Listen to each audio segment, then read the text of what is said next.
Yeah, on Wednesday we have the Tazim. She's a hypnotherapist. So any person who's available, just show up. And then there's a friend of ours called Robo. Is like, yeah, jo, mi siwezi tokea juu. Neza tokea hapo alafu ani-hypnotize. Niseme, nikubali nikuwa na nyonga.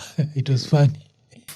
Ama hizo siku tulikuwa, tumerudi tu tena. This imagination that we assume is coming from nowhere is coming from somewhere. Could that be the reason why you're saying that we've been here before? Just stay out of my face. So do you think, because sometimes I feel like, damn, am I a provocateur? No, you're controversial. You know you're controversial because even you and me wouldn't be sitting here if we were both not controversial. And things are not working that well. The majority of Kenyans are not happy. Okay.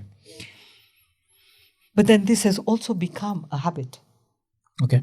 That people will complain. People are making profits and you ask them, how's life? Oh, we are surviving. You see, even our language has become that of survival. By trauma, I mean unresolved trauma.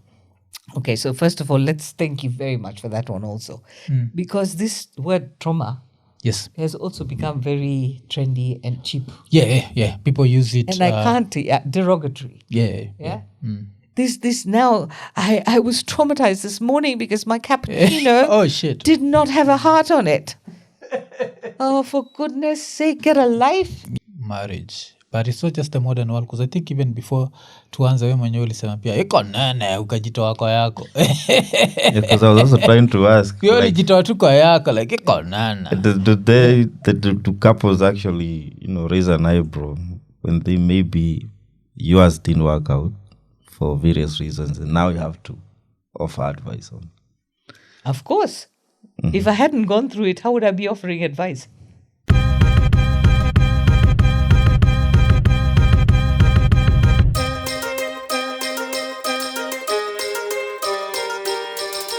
Ekonene. Episode 722. Tukisema like, subscribe, hit the notification button, tell a friend to tell a friend, sindio? Yeah, na leo tuko na Tazim Elkington. Na ye ni hypnotherapist. What's a hypnotherapist? This is the first time we have hypno anywhere on this podcast.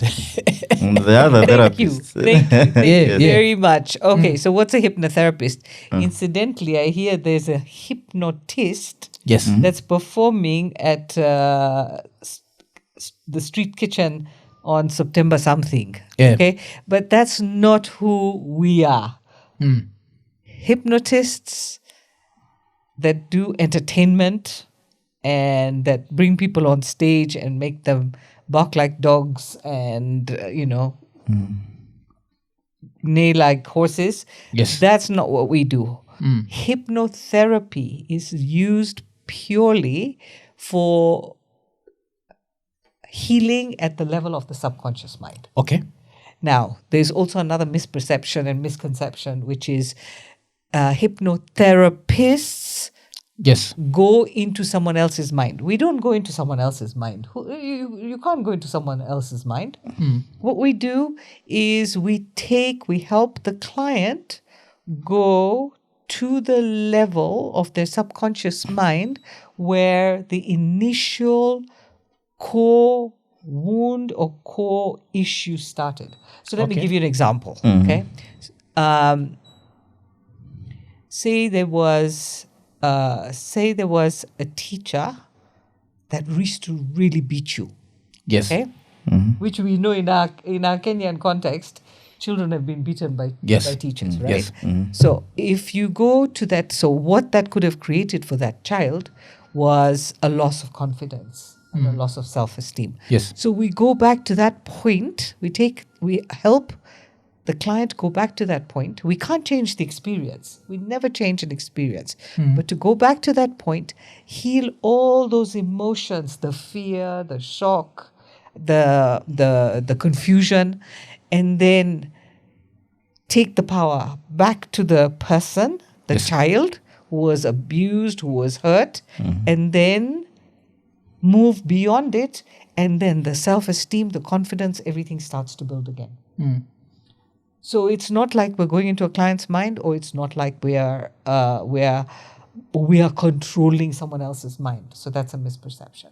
Oh, okay. And what happens? Do I have to be hypnotized? Because you see, what we normally see in movies is you'll start talking to me and you'll tell me, focus on this thing. And then now I go to that moment. Personally, I know it's Olympic Estate Primary School in Kibra. There's a teacher with a pipe jumping and whooping me, and I'm there like, I'm the child here. What's happening? So what happens? Like, how do I go to that? So that's where the expertise comes in, and that's what that's what I was taught, and that's what hypnotherapists are taught. Yes. It's called an induction. So you get induced into that state of trance. Okay. And that trance state is like, just before you fall asleep, like you're really tired and you get into your bed, and that moment before you just fall asleep, you're still there, and the next moment is it's morning. But that moment before you fell asleep, so you kind of drifting off. That's how it feels. Okay. And then there are very many different methods of inducing a client into that state. Yes. And it's really magical. It's magical. When I'm working with hypnotherapy and I put a client down, it's magical, because by then the client has learned to trust me, and they go into this state, and then it's a matter of leading them to where they need to go to heal themselves. But let's say you take me back to it's 1992. I'm somewhere in Kibra getting really whipped. Do I start screaming? Like, what happens? Because remember, I was a child and I was getting beaten. Yeah, you might.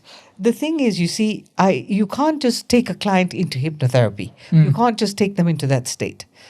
That's why the process I offer is, first we build the bridge of trust. Okay, I have to map out the client's life, which is it's a deep process. Okay, because the client might think that they know where their issues come from, but they don't. So it's a process of getting all the facts first, and then for me to know where to take them. Okay. In order for them to heal that starting core point. Okay. And you might scream, you might shout. Okay. So you will cry for sure. Okay. So it means that the first thing that happens is we don't, like the first session, we're not just doing that. No. The first session, we're just talking. And I have to be as honest as possible, because what if I decide to withhold some information? I make sure that I make people understand that if they're coming here to waste my time na kunisumbua, I'm not interested. Okay. So what happens is I have a process where they understand that they cannot withhold information, that they cannot sugarcoat, that they cannot exaggerate. They have to give me pure facts if they're coming to heal. Okay. So I'm Kali. So it's just by talking, inducing, you're not going to use any substances. No. I'm not. I'm not. Okay. That's interesting. No. Yeah, because there might be some special herbs. Like in Gabon, they use these barks of trees called ibogaine.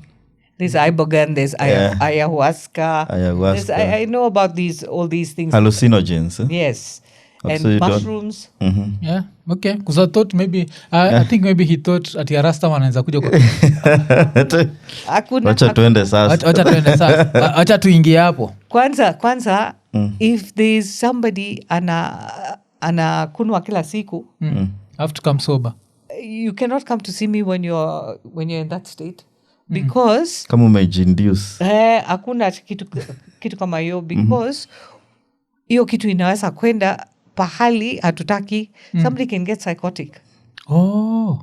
So you can't mess around with those things. If people are on drugs, even medical drugs, if they're on antidepressants and very strong antidepressants, or they're alcoholics, or they are smoking weed every day, they can't come to me in that state. And what if, so now you've taken Muff back to 1992 and he's getting whooped and he starts yelling. So do you like make him relive the moment for a certain period of time, or do you make him snap out immediately? So one thing we avoid to a certain degree is not to re-traumatize the person. Okay. So that's not healthy. Okay. So even for example, I've had quite a few clients who were raped at very young ages. Okay. You don't take them to the moment of the rape, because if you take them to the moment of the rape, you're going to re-traumatize them.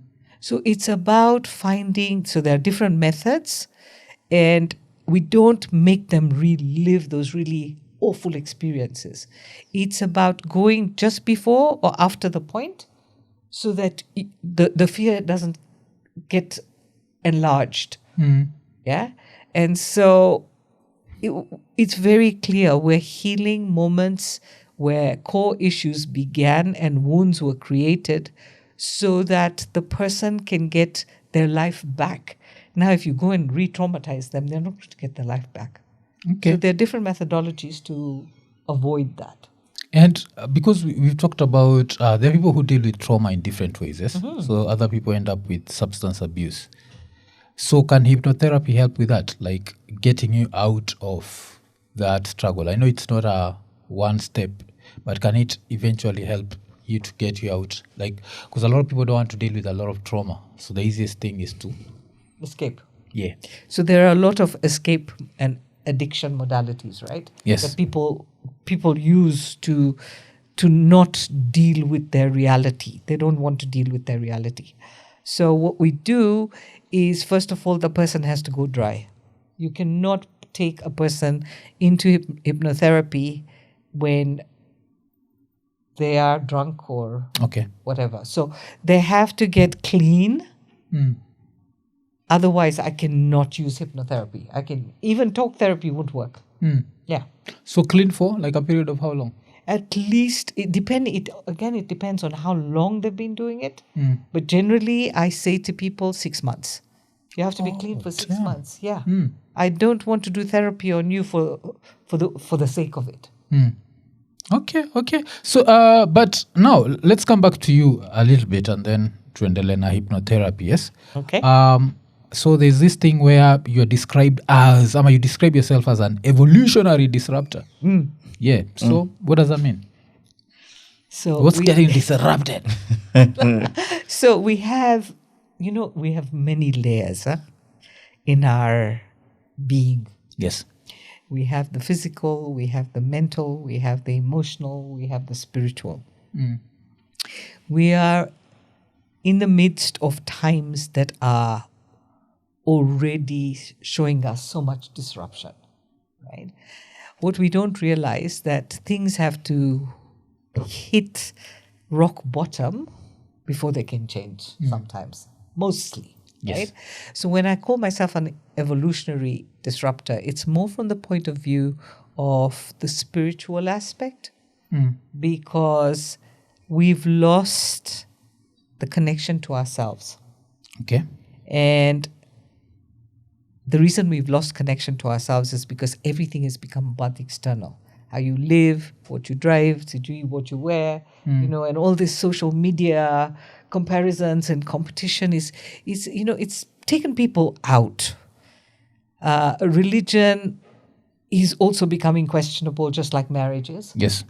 And so it doesn't matter what one believes in. And I think religion can be very helpful for many. The important part is that you don't lose connection with yourself. And when I say evolutionary disruptor, meaning we have to reconsider, question, examine, identify our belief systems internally, because I think we've zigzagged completely. And to bring ourselves home, because this is home and it's a temporary home. So this is what I work with people. It's not just about hypnotherapy.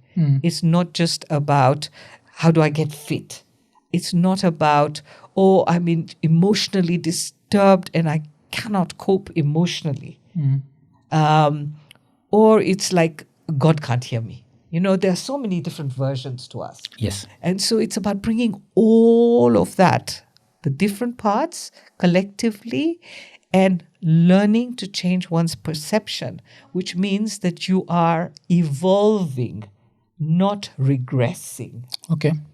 Because when we talk about the way you've said that coming back home, coming back to yourself, yes, a lot of people get lost like in religion. And I don't know, this might be controversial, but like if you were to look at even the world religions, there's a lot of Muslims who can't see themselves beyond Islam. Everything about them is their religion. So can that person actually come back to themselves? Because everything is religion. They have to pray 5 times. They have to do this. They have to do this. Yeah. Women should not show their faces. They have to. You understand? That's someone who's been indoctrinated so much that. Because I always say that one of the ways to enjoy being human is to look at yourself as an animal. Because then you look at all these other animals and you'll be like, you know what? They reproduce. No, not just that they reproduce, but they have fun. You can see their faces. You can see their what. It's just that we are more intelligent, so we have to hide our nakedness and what and what. But when you separate yourself and you become this being that's only religious, then you have a God that you cannot offend. You're not allowed to do anything outside. These are the rules that God has put. So can someone actually find themselves if you are knee-deep in religion? So that's a very, very beautiful and relevant question for our times, isn't it? Yeah. So there are 2 ways of looking at it. One is that the indoctrination has come through generations. Yes. Yeah. And as it comes through generations, what has happened is it gets stronger and stronger and harder. So can a person like that see beyond the religion? Yes. And how can they see beyond the religion? There's a possibility for them to understand that religion is part of their culture. It's part of their tradition, okay? It doesn't have to restrict their life. So when they understand it doesn't have to restrict their life and it can open up avenues rather than restrict, then a person can change. And I'll give you an example. I actually had a very staunch Muslim come for therapy. I was amazed. In the garb, all of that stuff. And totally focused on her religion, okay? The thing is, though,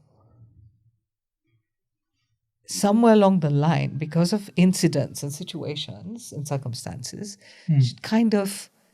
she did all that she was supposed to do, but she had lost that faith. And so what we did was we actually helped her see that power of God. Again, that the faith and the trust that had gone because of circumstantial events, Yes. we brought it back. And then it became not a crutch, but it became an expansion. So, yes. So I guess note to self is don't go for hypnotherapy. I'm saying that because I lost religion and I feel like it's one of the best things that ever happened to me. I feel like I enjoy life more. I look at humans just as humans. As much as I said I look at humans as animals, I still look at us as humans and I see humanity. I don't I feel like religion makes us see a lot of our differences. You believe in this, I believe in that. My God is special, your God is so we have that. But yeah, it's good. It's good if someone can be able to and when it comes to even like your choice of career, hypnotherapy, how does someone find themselves there? Because it's such a interesting profession. It's like I said, I think even for him, we've seen it in movies and we always think this is fictional, there's nothing like someone can go back in time and relive a moment. So how do you find yourself curious to that level? So my story goes way back. So over 35 years ago, when these things were not even here. Okay. And I was in tourism then, so I had traveled, I'd learnt about things. I had already gone, from the beginning, religion was not my thing. Okay. So I had moved from being an Ismaili Muslim to becoming a Christian, and I was baptized before I got married. And then I started this other journey of, but this is a religion. It doesn't matter which religion you follow. They have, all of them are the same. Yeah. Okay? And so there's some freedom that I am not getting by following religion. So I must explore. This was my thinking then, which was not even allowed. Yeah. So I went and I learned meditation. I started reading stuff that was left field, and I started to understand life from a different place. And then it was like, okay, I don't have to follow what I believe. So it goes back to your previous question about beliefs and how people believe that what they believe must be static. It must be from the moment you're born until the moment you die, the same. Yes. Beliefs are not static. Beliefs are transient. Okay. So I totally relate to you when you say that you felt more free. Yeah. So going back to your question what was your question again? How do you find yourself? Like how do you find yourself? Is there a learning institution? No. No, it's just the curiosity. I want to start from the curiosity. I need to do this. Right. So when I started on this journey, what happened was I heard about neuro-linguistic programming. And that was like, oh my goodness, 35 years ago. This is something I have to do. And neuro-linguistic programming is helping you to reprogram, rewire through language, through different modalities, okay? Didn't have the money, couldn't learn. And then... sorry, but you're using terms you've never heard before. Neuro-linguistic. So I'm assuming it makes you, like, am I learning a whole new language in a short time? Like, what's happening? No, it's helping one learn how we are hardwired with certain language, with certain ways of perception, beliefs again, and then it's about shifting that. Okay. Okay, so neuro-linguistic programming has its own modalities and models and modules, and then hypnotherapy is something else. So that was 35 years ago, didn't get to do it, started meditating. Meditation helped me so much until today it's my anchor. Okay. And then in 2015, a friend of mine called me and said, I'd known her for 30 years. And she says, listen, I'm bringing this teacher in from India. He's coming to teach hypnotherapy. I've learnt it and it is profound. And I said, you're joking. Wow. And she says, and it's this weekend. And I said, but I can't. I've got clients or I was doing things. And she says, no, you're coming for the first 2 days. You're doing the first 2 days. Anyway, she insisted to a point where I cancelled everything I was doing and I went and attended that first 2 days because it pulled me. Yes. I knew it was something I had to do. And so, then we go into karma and we go into reincarnation and all that, and we can talk about that later. But I knew I had to do this. There was no question about it. So I did the first 2 days and that was it. The rest is history. Okay. So I learnt it. There were, I think there were 15 people in our class and there were 5 levels. And I have no idea how it happened. It was meant to happen and I followed my intuition. Okay. Now, if we take this to How many people believe in reincarnation? Not many, maybe many. I don't know. Okay, let me interrupt you for a split second. I don't forget your train of thought. My wife was telling me something very interesting, that reincarnation actually happens in the animal kingdom. I don't know if you know about which specific animal. All. But So we start from here, and we end up going through all the different species, and then we end up in this form, and we think that we are more superior. Because with her, she was giving the specific example of a caterpillar and a butterfly. They're two totally different animals. That this one dies, the caterpillar dies, and from the death of the caterpillar comes the butterfly. But they are two different animals. They are not. It's like the way we assume. Like the metamorphosis or yes, something. Yes, we assume. But this one has to totally die. So it was like, everything that can be imagined in animals happens. But sorry for interrupting you on that. But when you talked about... That's very interesting. I didn't know that. Yeah, she's the one who told me that. I was like, okay, I didn't know. So I thought...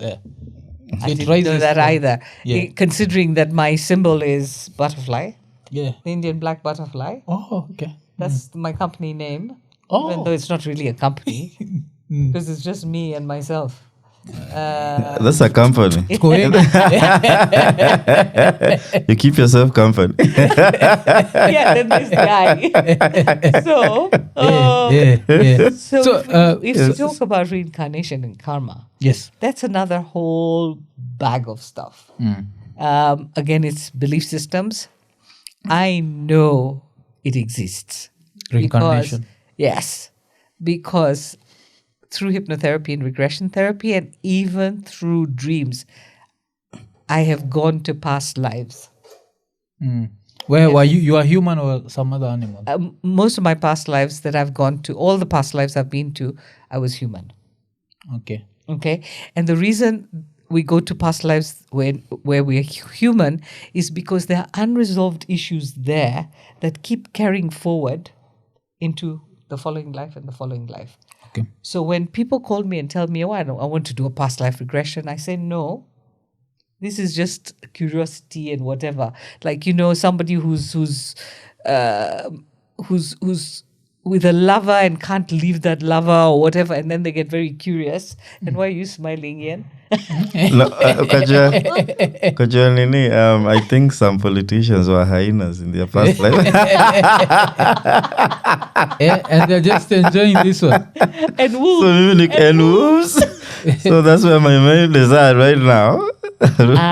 You can have maybe a politician laugh for some ni past life nini, just starts chanting.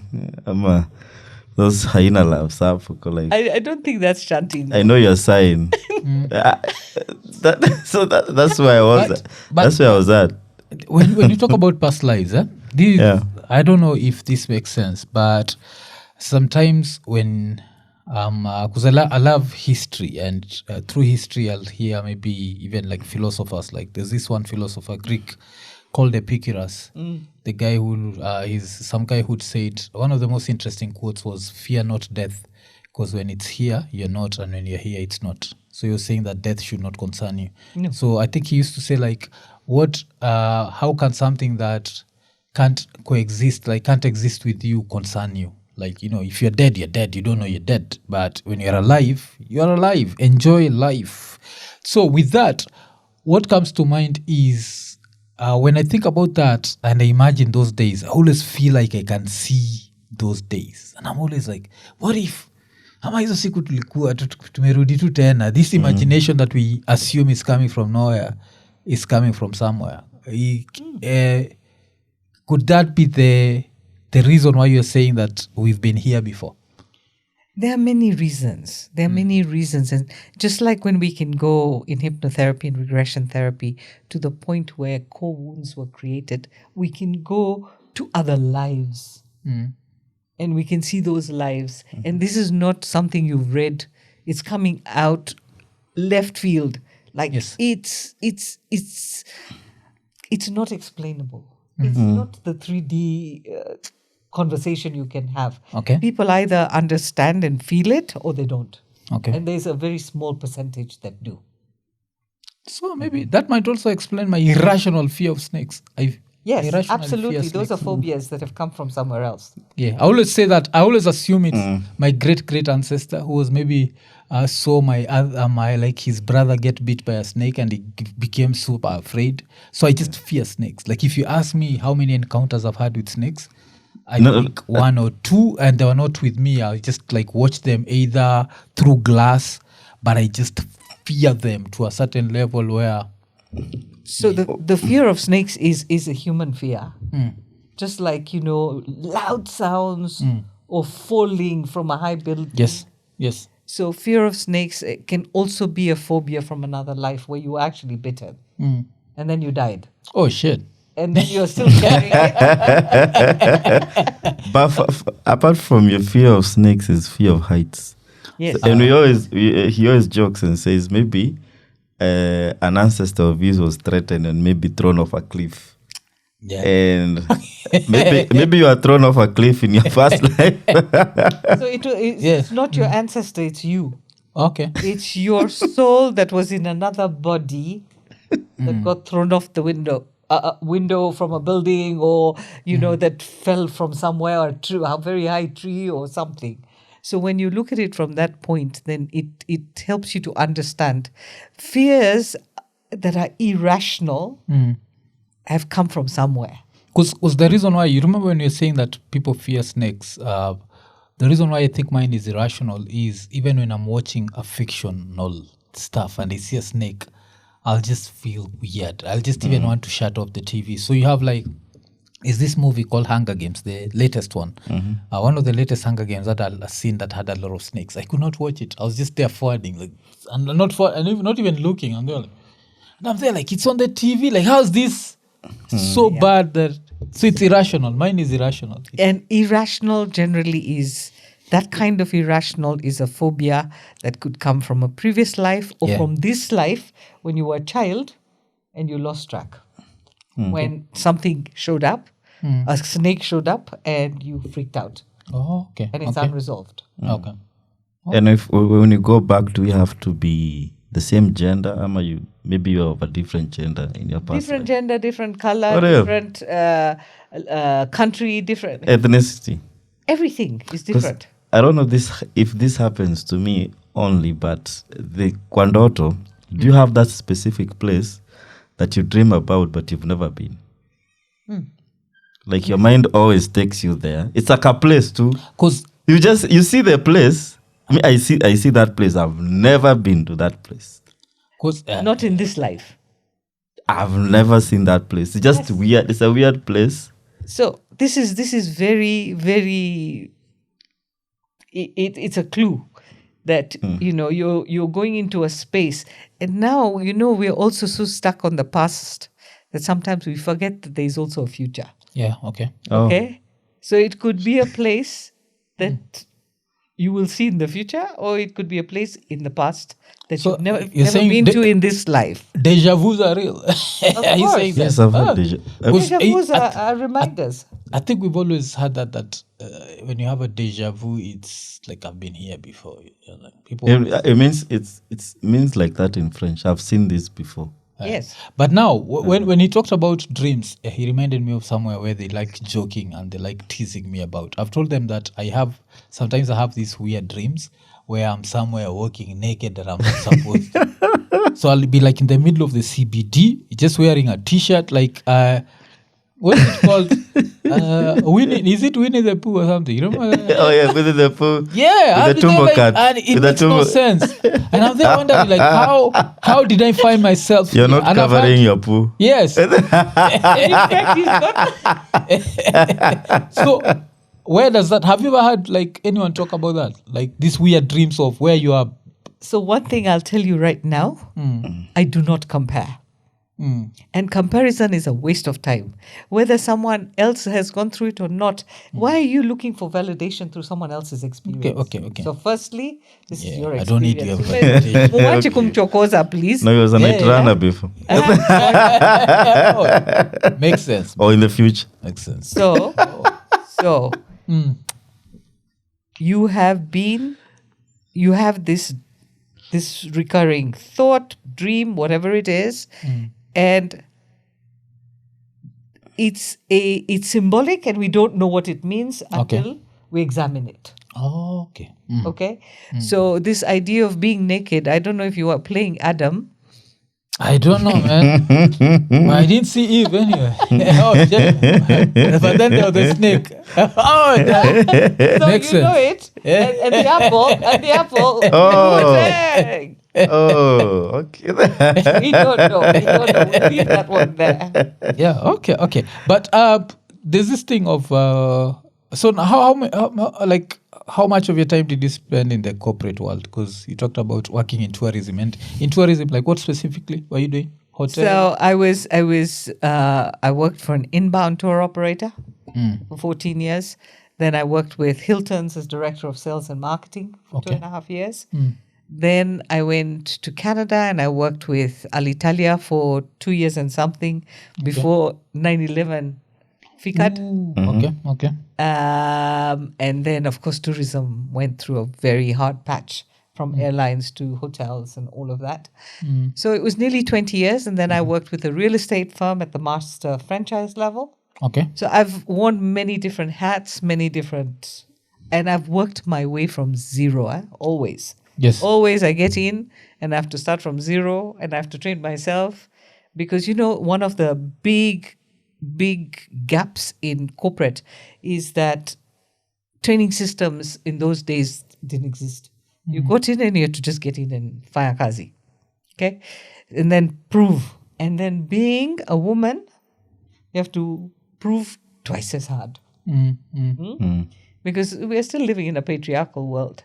Yeah. Whether we like it or not, patriarchal colonized world. Okay. So, so I spent 20 plus years in the corporate world. And I lived in Canada for 9 years. And when I came back, it's like, siwezi sasa nimechoka. It was more than 20 years because by the time I came back, I was 48 going on 49. That was 17 years ago. And I just said, I can't be asked to report to people now at this age. I'm going to be nearly 50 and I'm going to keep reporting to people. Isn't you have to change this story now? Yes. So this is when I started all of this stuff. And I had no idea where I was going. I didn't know how I was going to create anything. Because I came back saying, I don't want to be employed. Please, dear God, help me. Or dear whoever, or dear universe, dear nature. Yes. And it happened. It happened so organically that I was shocked. Even now, when I look back on these last 17 years, I'm like, seriously? It just took believing that I can do this? And I don't do manifestation and all of that. It's that I just took myself, and it's not like I could have been a big CEO with lots of employees and all of that. Never wanted that. Yeah. I wanted a simple life where I had freedom. Okay. That's the interesting thing. Like when you talk about manifestation and not believing in it, and there's this thing that happens. I always say that I've had a very weird life. For someone who's not... I look at religion as superstition, yes? So for someone who's not superstitious, I've had incidences that show me that life is not black and white. You see, like the way people think life is black and white. So as someone who identifies as an atheist, I'm supposed not to have anything. But when I think about, like I had a radio career, and when I think about it, what happens is I used to listen to like hip-hop albums, and there were these two rappers. There's a rapper called Redman, another one called Snoop, and they had these skits where they'd have people acting like they're on radio. And just through that, I used to joke around, like I'd enjoy the skit. You're there. And before you know it, I find myself trying to rap, like being a rapper. And then I go for this event where these people are rapping. It's at, I think, K2, the one that was on Baricho Road. I don't know if it's K1 or K2. But Z, either Baricho K1 Road. or K2, one of them. Nigani ko Ojijo Road? K2. So this No, K1. K1. That was so K2. K2, yes. Yes, K2. So I go there, and we are rapping, and Chris Kirubi was there. But apart from Chris Kirubi, Maina Kageni was there. Wow. But also, there's this other guy who's just there drinking his beer, and he gives me his card, and the card is for Royal Media. And it happens to be the guy who's still the head of radio there, Fred Afune.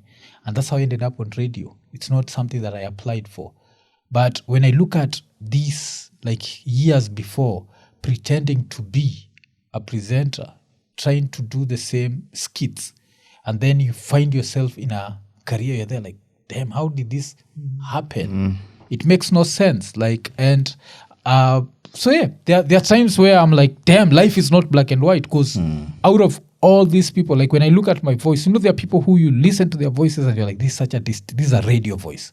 I do not have a radio voice. So I ended up there through a lot of factors that happened. So I don't know. It's just one of those where you have to salute nature, I guess. For me, I'm always like, the universe is doing its thing. The reason why I don't subscribe to gods, and maybe you can tell me if I'm wrong, but I always feel like gods make us what? Is it they make us somehow to be the center of the universe? So I'll be here asking for I'm asking for an iPhone 18, for example, yes, and God is giving it to me, while there's a kid who's asking for food and God is ignoring her. You understand? So it makes sense. It makes no sense. The imbalance where this person needs food to survive. I need an iPhone for vanity or some other bullshit to fit in. You understand? So that's why I totally agree with you, because it doesn't make sense. The reality doesn't make sense. Yes.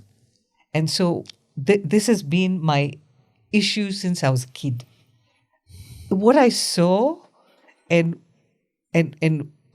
what people talked about and how they functioned, and the many hundreds and millions of realities didn't seem to come together. The threads didn't seem to come together. So I completely feel what you're saying, because that's been my dilemma for decades. Yes. So, but that's speaking it into existence. What do you think about that? That thing where you imagine this thing and then later you find yourself in it, and later you start questioning, like, was I the best? Because I've even chilled with people and heard their voices. Like, even when it comes to Kenyan artists, there's one artist I remember the first time I heard him on a track, I was like, this guy belongs on radio. There's some guy called Denzel Kong. He just has that voice where he starts talking and you look back and listen.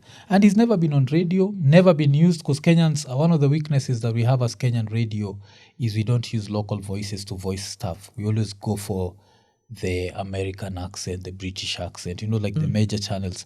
But he has that voice that will grab your attention.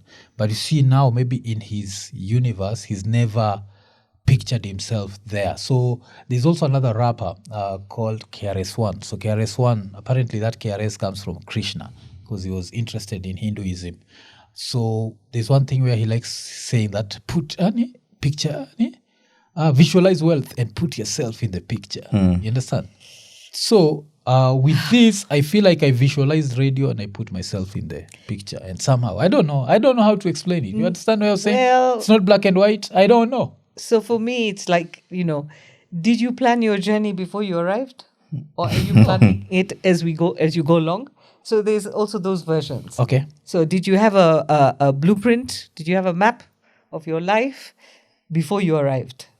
And even within that map, just like, any map, it can change variations, as you go. Right? Yeah. So the reason I mean, when The Secret first came out, I was in Canada, and I sent copies to people because I thought this is really good. It's going to help people uplift themselves from, the throes of poverty, desperation. Yeah. Not just poverty. There's so many other desperations. Yes. So poverty is a big one, and then there's the others. Okay.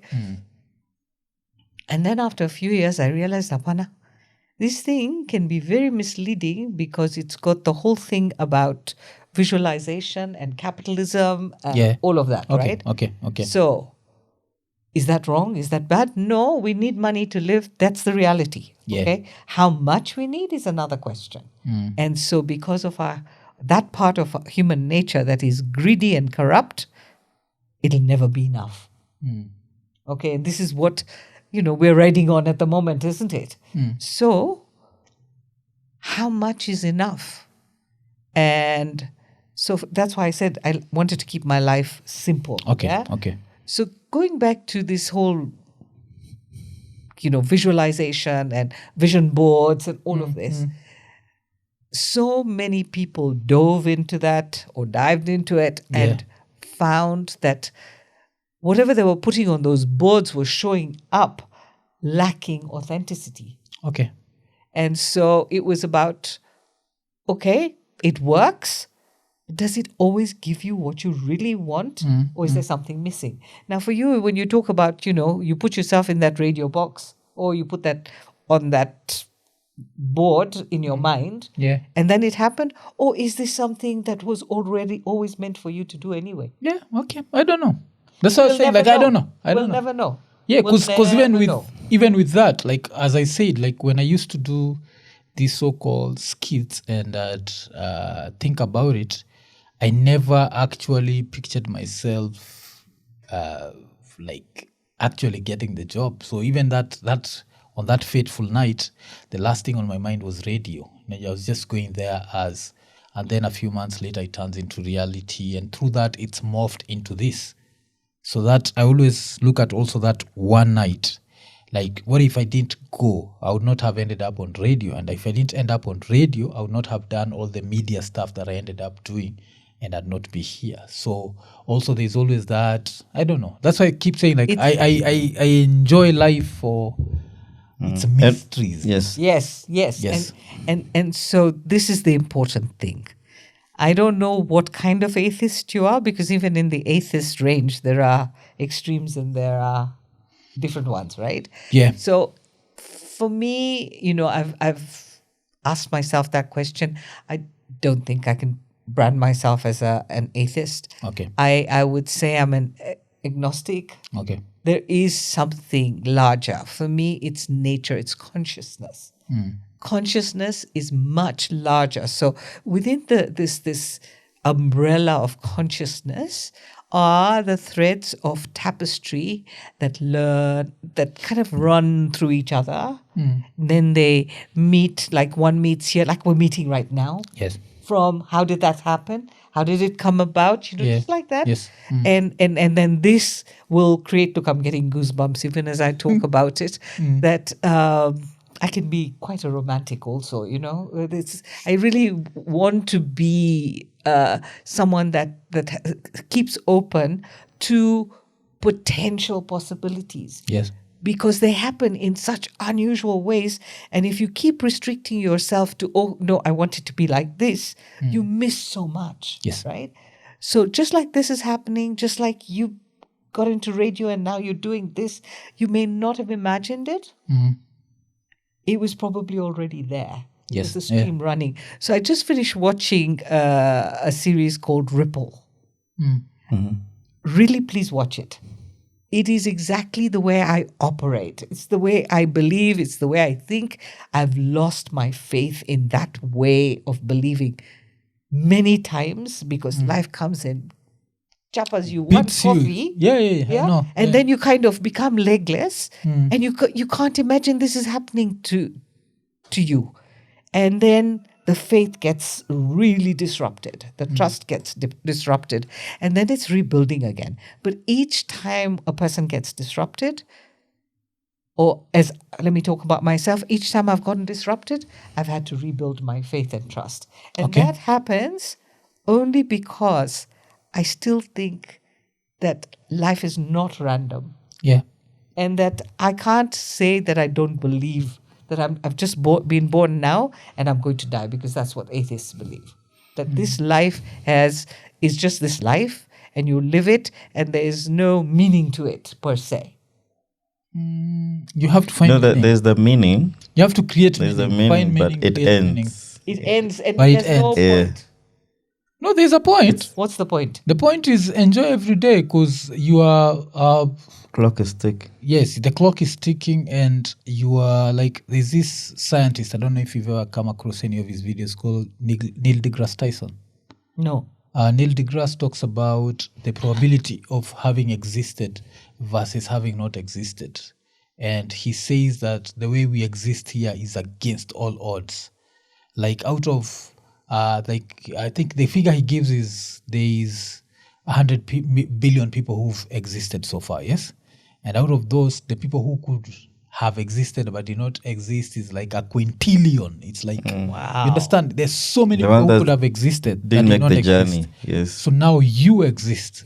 So it means you are coming to experience this thing that, you understand, it's so yes, we have purpose. I think people always assume we just enjoy life and we don't want to promise anyone that, you know what, you can suffer in this one because there's a next one that's going to come that's going to be better than this, because that's what, you know, religion sells. You see, like you just suffer in this one, but don't worry, the next one, nice. And then they tell you something like, you'll enjoy milk and honey. I don't think I've ever sat down and be like, you know what, I need a cup of milk and a cup of honey and just mix them together. It's just pathetic. You understand? Like, so there's that where we are like, but I also understand where sometimes we look at what's the bigger purpose, and to me, the answer comes to, I think this was, funny enough, is something I had. I don't know if I heard it from Satguru. He said something close to the way humans look for gods everywhere except nature. Understand? Because nature is our God. It keeps us alive. Everything that we need is within nature. Even the medicines that we come up with, the science that we come up with, everything is within nature itself. And the one thing I like saying is the laws of nature are never suspended. So you'll have the prophet of wars who'll make you believe that they can touch you and heal you. You understand? That means that nature was suspended. So for that split second, things stopped working the way they're supposed to work because this special guy exists. He's about to touch you. Yes, he's about to touch you. Yeah. Yeah, so many versions of it, right? And I like the way you're explaining it and describing, which is not easy, a little bit of your inner reality, right? Yeah. So it can't, maybe life is just nothing. You just come and then you die. Okay, we don't know. And then we try to create all these stories and meanings and beliefs and make ourselves so important. The one thing also is this whole thing about enjoying and having fun and being happy. That's also far-fetched for me. Okay. You know why? Because the emotional range, everybody has an emotional range. Yes. And that emotional range, there is no Kikuyu anger, there is no Muslim sadness, there is no Muzungu happiness. You know how we like to describe? No, every single human being has the entire range. Okay? Yes. And how long does an emotion last? Split second, mostly. 30 to 90 seconds. Okay. So why are we living in a world full of misery? Why are people so unhappy? Why are people suffering? Okay? If an emotion lasts 30 to 90 seconds, what keeps an emotion alive? Memory. And we keep feeding that memory. I was beaten when I was 5. I was beaten when I was 7. I was beaten when I was 19. It's an interesting thing when you talk about So we keep feeding the memories and we keep expanding that 30-90 second window of each emotion, whether it's happy or whether it's sad. It doesn't matter. It's the same range. Okay? Yes. Every emotion has the same lifespan. So we keep feeding as human beings those emotions that are actually not healthy for us. And why is that? That's part of our human nature. And we have been conditioned and socialized that we're supposed to be happy, but because we have more misery, it's not possible for us to be happy. But there is no constant. When you ask people, what do you want to do? How do you want to live your life? I want to be happy, I want to smack them. Because it's only 30 to 90 seconds. What are you running after? It's elusive. A country like America, it's based on that, the pursuit of happiness. Yeah. it's delusional. It's liberty and the pursuit of happiness. Especially considering who's heading it now. Let's not even go there. Yes? It's delusional. Okay. Even when they classify some countries to be happier than the rest, maybe, for instance, Denmark was once the happiest nation on earth. And why was that? I don't know. You go to the why. Go to Bhutan. Bhutan is considered Singapore. Okay? These countries are considered happier, popular. Maybe I would say it's also the level of maybe wealth. Does wealth also bring... Do you believe like wealth also brings some level of happiness? Wealth is an outcome. Wealth is an outcome of what? Correct political guidance, correct leadership, value-based leadership. And value, look, I'm getting goosebumps again.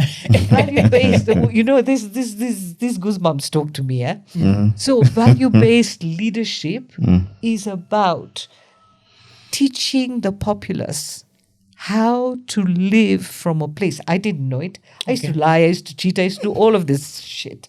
Like we all do, because this is how we've been socialized, and conditioned. Because you hear your parents lying while you're observing them, and you think you're given permission to lie, right? However, we do not. All these countries you named, Denmark, Bhutan. I talked about Bhutan and Singapore. They create a different way of treating their citizens. They give them services that people are paying for. Based on taxes. They have good health systems. They have good roads. They have decent ways of living within context of rules and regulations that still allow them freedom. So leadership has a lot to do with how the citizens are going to be feeling. Nene, so nimekuwa nikibonga na wasi wako US, najua, na wasi wangu wako US jo, kama bado hujajoin Lemfi jo, nangoja nini? Make sure umetumia promo code EKONENE. But saizi, wacha nibonge na wasi wako Europe, na pia nibonge na wasi wako Brito.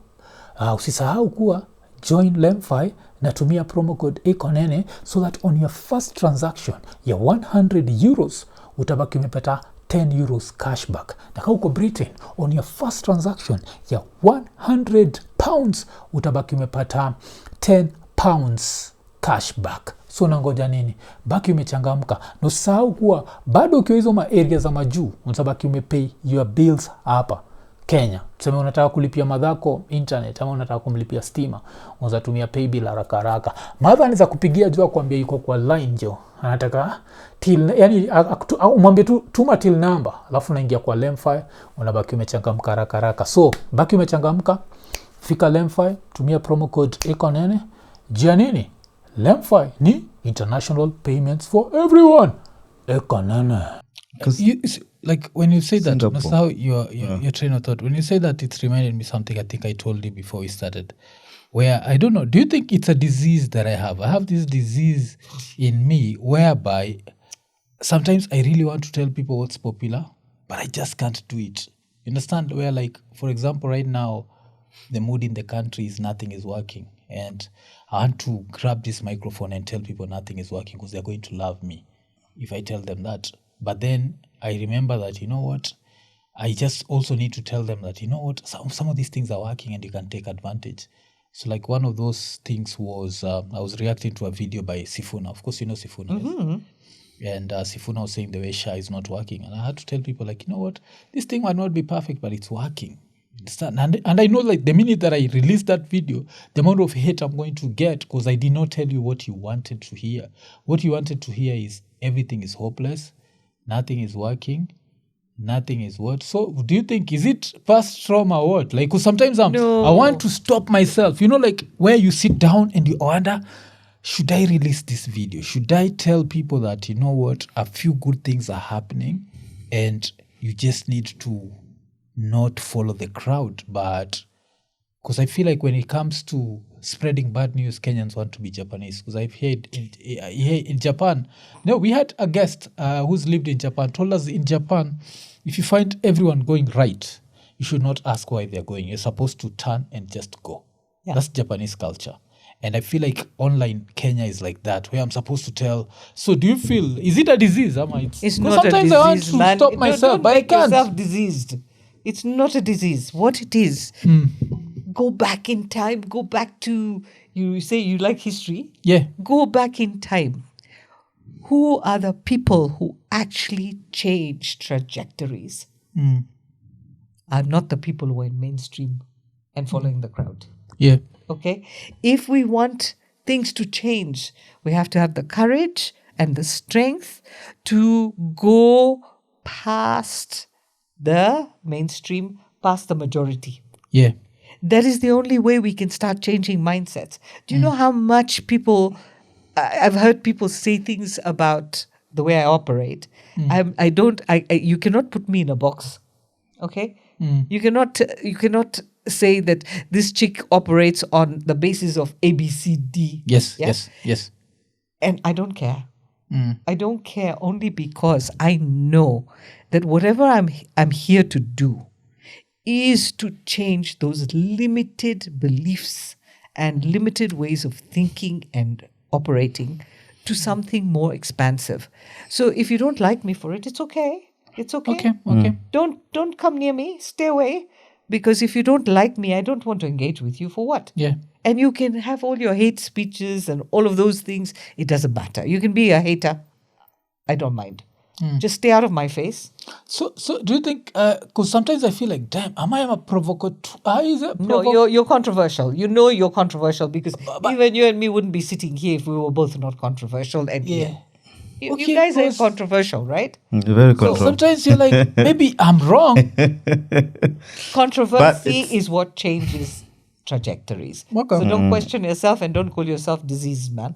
Yeah, okay. Or maybe I you don't know, I don't- don't know the term to use, Yes. but I was there like, Is there something maybe- wrong with me? Maybe there the something truth, wrong with the me? truth, no, Because- maybe the truth is not a burden to you.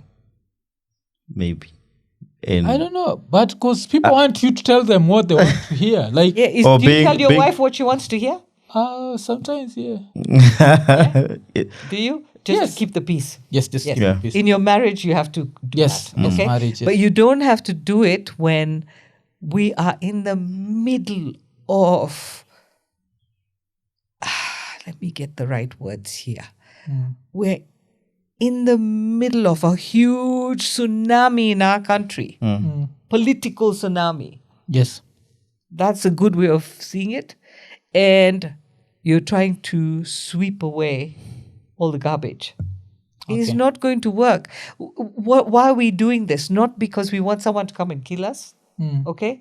Yes. The reason we're doing this is so that we change the trajectory for the future generations. Whatever happened with the Gen Zs, we were talking about this earlier. Yes.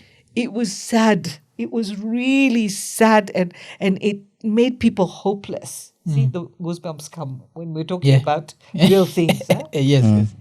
And did it have to be like that? No, it didn't. Okay? However, if it hadn't happened, we wouldn't have started moving that needle and that dial to the possibility of other stuff, other ways of living. Because we cannot carry on the way we are at the moment. Yes. So really, appreciate yourself, even those who don't, that you have the courage to say, but there's another way of doing it. Yeah. Okay. But now we'll come back to hypnotherapy. Let's talk a little politics. no, I was before Nini, I was mentioning Singapore, and I believe if I was a Singaporean, I think my emotional happiness would move from 90 seconds to, I think, around 90 days. Have you heard about these financial support that they're giving to kids? Walikuwa tu majuzi, a few days ago. They revised. So there's a big baby gift for $10,000, which is a cash gift for newborns. Okay. This is from like 2027. Yeah. Like But this you know is the supposed- reason behind that, eh? Because of the decline. Yes. Because wealth. Population. With But you wealth see, comes yes, even education and stuff, you're even entitled to, if you have one kid, you're like entitled to a specific number of leave days, and you have two, they keep on increasing. So this, Yeah, they're encouraging. they're encouraging, but for us to even get to such levels, unimaginable with the level that we are, at the level that we are right now. Even Singapore was like that maybe 100 years ago. Yes, I think it reincarnated. Not Reincarnated in from the 60s, yes. Because I was listening to Lee Kuan Yew. Yeah. He was saying that people used to pee on the, like when he built those houses, because he also did, that's what Kenya is trying to copy, is just that we are copying it with a much bigger population, and then there's the corruption element involved. But he was saying like when they built these houses, people used to pee and even take shits on like in the lifts. So they had to try and make people understand that these are your houses. And right now Singapore is one of the cleanest places on earth. So it just shows you, even Kenya, all these slums that we are seeing, one day, you never know, because people change. With time, people, when it's yours and you feel like this is mine, people will start treating it differently. Change takes time. It's taken us so long to get this corrupted and this greedy. Yes. And to reverse that and to start a new cycle takes time. And it takes collective consciousness. Yes. It takes collective. One person can start that wheel of light. Okay? Again, goosebumps, you see? So, for example, you might say one thing and it starts that wheel of light. And there's so much darkness, so much density, and that little, can you see my goosebumps? Why? You guys are doing a good thing. And that small wheel, like a little toy wheel, starts spinning, and then it gets bigger and bigger and bigger. And soon that density starts to reduce. So it takes time. And because one of the things about us Kenyans, and is another reality I've never understood, is we are so divided. And that division coming from the same people, the tribalist, the racist, the status, all of these aspects have divided us into so many parts. So you look at the body, for example. If you keep dividing the body, which is what's happening in healthcare as well. Yes. Where now, if you go to get checked, you're going to go through, 50 tests. One for the liver, one for the kidneys, one for the intestines, one for the bones, one for this, one for that. And we've divided it so much that healthcare now is operating on the basis that it's all diagnostic. And we've lost what healthcare is supposed to be. We've even lost the fact that, we ought to be teaching people how to prevent a disease, yes. Yes. Instead, we are pro-disease. Yeah, you look. Yeah. Pharmaceuticals are pro-disease, of course, otherwise they can't sell their madawas there. So if we look at the corruption, rather than the corruption, the corrupted way of living in every industry. People are dying because they worked in factories where there were fumes. There was no pre-thinking on how we're going to protect our people. No, it's profit before people. So if you look, we can talk about this until the cows come home. How many layers of corrupted ways of thinking? Yes. Which is loss of morality, loss of care, loss of concern for our fellow human beings. Everybody has become, profit before humanity. Yes. So to get back to the point of becoming humane, it's going to take time. And this is part of the capitalist model. That, money is king. Money is God. So we've gone so far out of that reach that slowly, whoever has the gumption and the courage to bring one here, one there, 20 here, 20 there, we start to create a different collective consciousness. Okay. So, are you looking at Kenya right now? Is there anything that's working? Because I'm asking you that because the goosebumps are gone. No, the goosebumps have died. Okay, so they've gone down. The reason I'm pausing is because I stopped reading news, listening to news, and watching news over 3 decades ago. Okay. And the reason I stopped was because it was making me very unhappy. And the reason it made me unhappy was because, first of all, it's sensationalism, and sensationalism based on misery. Okay, and then the other point, which is a reality, is by the time you read the news today, it's already happened. Yes. There's nothing you can do about it. So why become miserable about something you cannot control? I read, or I look at headliners. So I have an idea of what's going on. Okay. But I actually live in a bubble. Okay. And I live in a bubble because it's healthier for me. Okay. What I do know is things are not working that well. The majority of Kenyans are not happy. Okay. But then this has also become a habit. Okay. That people will complain. People are making profits, and you ask them, how's life? Oh, we are surviving. You see, even our language has become that of survival. And we have become so habitual in maybe even, getting used to that life cannot be good. So if you ask me, what do I see? I see Kenyans have to change their attitude. They have to change their behavior. They have to stop going into this collective way of thinking, which is diminishing and reducing and destructive. Then they'll be able to see what is working. Okay. And so there are many components that are working. There is expansion. There is a lot of construction. My concern where the construction is concerned is, are we looking at the infrastructure that goes with Okay. Yeah. SHA, we spoke about SHA a little while ago. And You're registered. Yes, I'm registered, and it helped me. I had to get new knees this year, and it paid part of the bills. Because I think people are complaining about that. Like, you have a million shillings, it pays 4,000.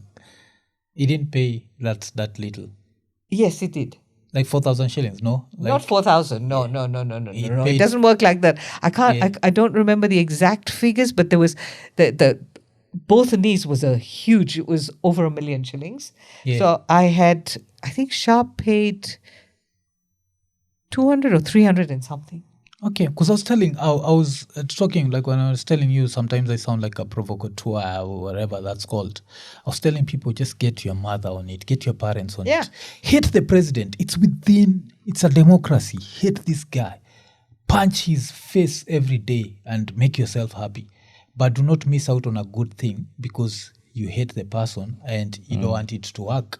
And you see, when you tell people that, they get all, and you're there like, this podcast is called Icon. Like, I'm not here to tell you what you want to hear sometimes. I just have to tell you the bad truth, where because the older that you get, the more health care that you need. And instead of your mother calling you every day to ask you, like, send me this for hospital, just pay once, and then if it doesn't work, you can say, SHA doesn't work.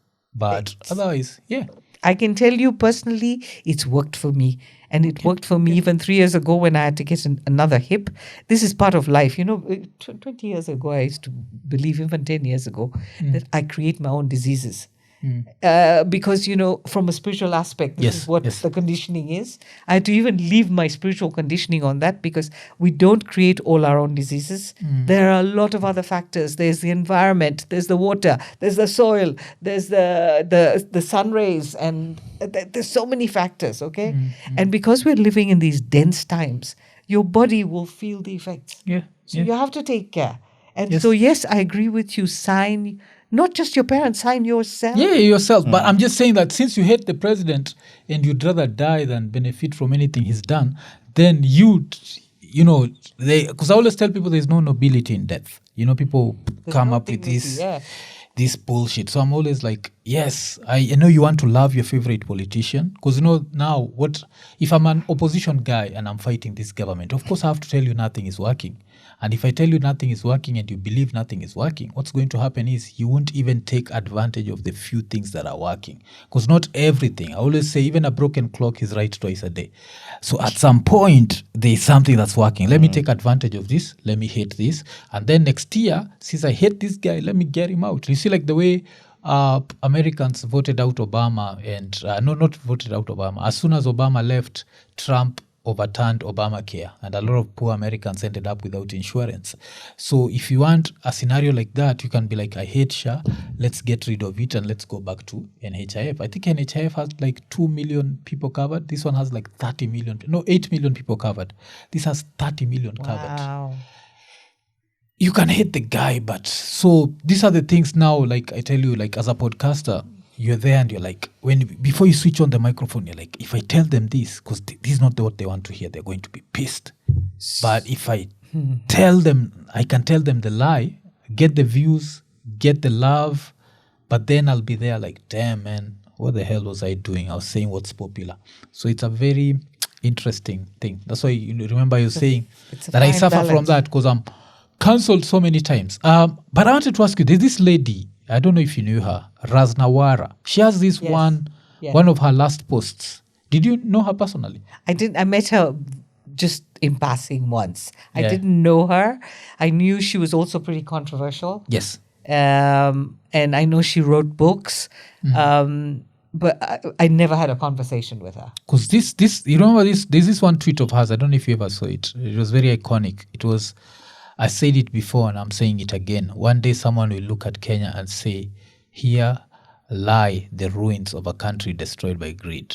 This is one of the last things she ever wrote. It was a powerful one. That's powerful, and that's a fact. Yeah. And why is it a fact? It's a fact because this is what we've allowed to happen. We have allowed, every single Kenyan has to take responsibility for it. Yes. Every single Kenyan. We cannot, like when a family breaks down, even if the man was the abuser, the drinker, the womanizer, the gambler, the miser, the whatever, it affected the whole family. Right? Same as us Kenyans. We must look at our country as our family. But we have too many divisions. Too many. Even when I speak Swahili sometimes, people look at me and say, hey, how did you learn that Swahili? Yeah. I say, I'm a Kenyan. For goodness sake, I'm a Kenyan. Let me not use bad language. Yeah. Yeah? Why must I not speak good Swahili? Okay, so we've lost, and this boils down to value systems. Yes.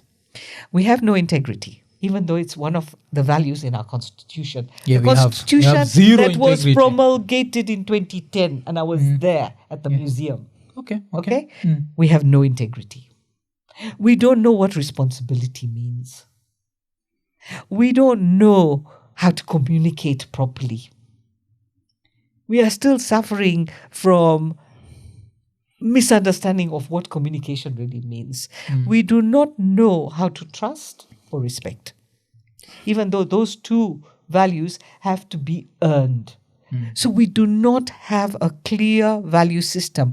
If we want to change this country, our guiding light is to create deeply well understood values within our individual systems and follow them. Yes.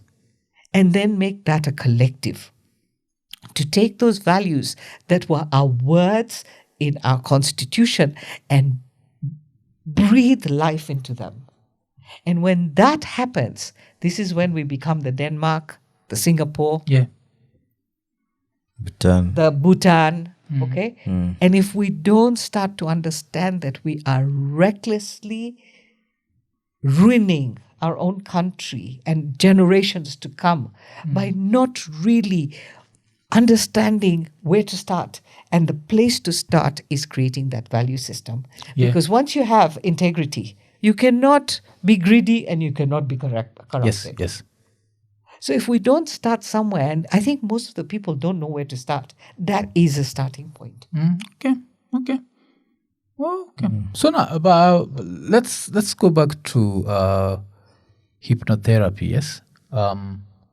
So we talk about past trauma and how impactful do you think trauma is? And by trauma, I mean unresolved trauma. Okay, so first of all, let's thank you very much for that one also. Because this word trauma Yes. has also become very trendy and cheap. Yeah. People use it. And I can't, derogatory. Yeah. This now, I was traumatized this morning because my cappuccino Oh, shit. did not have a heart on it. Oh, for goodness sake, get a life. Yeah, that's Get not trauma. a life. That's bullshit. Real, yes. You're So traumatizing the coffee. So trauma, what is real trauma? Real trauma is painful. Yeah. Yes. Okay? There is not a single child that hasn't gone through trauma when it comes to this superficial trauma. Like, Yes. there's not a single child that was not chapward. In our Kenyan context, you were chapward. Pia mko mnachapwa watoto wa Hindi walikuwa napigwa. Sufikiria unasema mnacheza na rules nini? tofauti na sisi. Unasema nini leo basi ikiwa hujajua? How old are you? I'm 46. Shame on you Yeah. that you are even colorizing. Unajua nini, unajua vile siwezi kudanganya like tunaangaliaga wapandre kutoka faa huko tunaona. Wacha. Sio mimi nilikataa hizo vitu. Nilikataa. So wacha niseme. Kuna tandikwa. Hakuna mtoto hakutandikwa. Okay? Sasa I'll say mimi sijui habari ya wazungu. Yeah. That's what you're saying. Walami. The same way you don't know about. I know. Yes. As a therapist, even wazungu walikuwa wakichapwa. Through therapy. Okay, so Okay. kuchapwa si kitu ati unasema ilikuwa kitu mbaya because hiyo ni kawaida yetu. Okay. Not that I agree that it's right. Yes. And we have to stop. We must stop this DNA inatembea kwa damu yetu ya violence. Yes. You know, this is on our African continent. Yes. That violence runs in our blood. So I do not agree that children should be beaten, even though I chappered my kids. I was chappered seriously. So By both. yes. Okay. But sasa niko sure nini grandkids wanakuangaliaga na bambika mbaya. Wako like grandma ni mzuri. Ama? Yes. Because those ones always get the special treatment. So the point is, trauma is something deep, where, rape, violence, abuse. Of course, observers of the violence and abuse are also affected like children. Yes. So we must really be clear. My kids were affected by the violence and abuse I experienced. Okay? So the children, the offspring, also are affected by observation because they're helpless. They cannot help. Yeah? They're children. They're small. So how many children are the fruits of this violence are also affected? And it's that deep-rooted stuff that we call trauma. Not, I'm traumatized because I couldn't get a new phone. So first of all, let's clarify that. Yes. Now, what we call trauma, the East calls karma. Yes. Okay? And so the deepest destructive trauma is what we must work on. So talking about trauma, what has this country experienced as traumatic? So then we have personal trauma, we have family trauma, we have racial trauma, we have... Now, if you go into those layers, where are you going to start? Damn. Personal. Kila kitu ni personal. And then personal. Apana. There are other layers. And if you look at our country today, it is a traumatized collective. And the traumatized collective would be mostly where, those who don't have to keep paying. Which is not fair, is it? Yes. So we have to change the story. We really have to change the story. And we have to talk about personal the only way to change is to start with yourself. Yes. You see, if you don't start with yourself, if you don't clean your own garbage bin, you're not going to be able to clean any other garbage bins.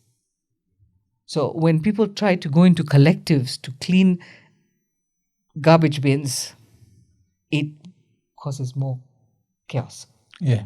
So for every single person listening, start with yourself. Start cleaning up those open wounds that you're putting pilipili na chumvi on, that are getting more, it's more painful. Okay, so first start here. Then you start to create a collective of this way of changing things. But if you don't start with yourself, you can't go with your wounds and try to save the collective. How is it going to work? So going back to hypnotherapy, that's why I map out the history. Yes. So that, because by the time a client comes to me, they're anxious, they're angry, they're sad, they are confused, their relationships are breaking down, they've lost their jobs, they are going to lose their jobs. There's such a long list. These are all symptoms. So I have to map out the history to figure out ilianza wapi, what made this person this way, and why are all these things showing up as symptoms. Now, you cannot heal symptoms at the place of symptoms. You have to go to the core, to the root. Okay. And by healing the root, the tree grows. Does that answer your question? Yeah, it does. It does. And so even taking it to the level of our country, our roots are rotting. We have to heal the roots so that the tree can grow. Okay. And can hypnotherapy be used for couples? Not together. I have done it. I've done it. But that's after each one had cleaned their own baggage. Okay. But even with couples, first of all, each person has to clean their own garbage bin. Then they can come together and look at their relationship, because the relationship is the third entity. And so you can't clean the third entity before you help clean each individual. Okay. Because I don't. How do you feel the modern world is affecting marriage? But it's not just the modern world, because I think even before tuanze wewe mwenyewe ulisema pia iko nene ukajitoa kwa yako. Because I was also trying to ask. You ulijitoa tu kwa yako like iko nene. Do couples actually, raise an eyebrow when they maybe yours didn't work out for various reasons, and now you have to offer advice on? Of course. If I hadn't gone through it, how would I be offering advice? Look at the flip side. Okay. So it's better to be separate. No. You see, for me, the reason I'm told I'm an excellent therapist. I'm not saying I'm calling myself that, even though I know I am. Yeah. But I am told I'm an excellent therapist is because I understand people's issues, because I've gone through tough times. Okay. And if I hadn't gone through the personal experience, I would be textbook, which doesn't work. Do you see that? So going back to your question on marriage. Modern. It goes back to the values. We've lost values. We don't have them, okay? So what causes disruption in marriages and relationships? What causes? The same things. There is no trust. There is no respect. They don't communicate. They don't have integrity. People are flying with chips funga and ATMs and laptops and whatever you want to call them. There are so many different names for these things, right? Laptop ni kitambo. Laptops when you take ATM, back. laptop, ATM, right? So, Okay. there's so many things going on. You don't know that one? Yeah. Okay, So your action. So let's go to the basis of it. The basis of marriage comes from religion. Yeah? Okay. Yeah? We are listening. Yeah? So as religion starts to get questioned, so do all the other precepts. And so the whole loyalty thing I see is breaking down. There's also this aspect where, the younger people are not interested in anything long-term. They're not going to jobs to go and retire after 40, 50 years. They're not interested. Yes. Yeah, the Gen Zs, the millennials, they want to work 2 years, 3 years, and then they want something different. They want to experience something new. Okay? So it's the same with relationships. Like, why do I need to tie myself to one person? Of course, we've sometimes stretched it too far where, kids are starting to explore very young. Yes. And that can be unhealthy because they're not even fully formed and then they're exploring. But I think this has been going on for a long time. And then we look at the constitution of marriage. You've got to be very strong within your own structure. Yes. And your own mental structure and emotional structure to subscribe to a lifetime with another human being. And then create other little human beings in the process as well. Okay? So you have to be very solid in your structure, which is not easy in these times. Yes. People are not solid. People are faffing, man. People are waffling. And so we've lost that grounding, the foundation. But junongeja hizi vitu zote I think the reasons you gave us for walking out on your own haikuwa hizo. It was just you said freedom, mama. Like why did you feel like the institution didn't work for you? Because I was suffering very badly with a lot of abuse and stuff. Oh, so he himself was abusive. I don't want to go there, but yes. Okay. Mi nilikuwa nafikiria tu uliamka tu siku moja unasema freedom. Hapana, mimi si mtu kama hiyo. And let me tell you. Hakuna. The one thing when people come into my therapy room is for me to help them build, because there's a lot of this parent blaming and shaming going on. Yes.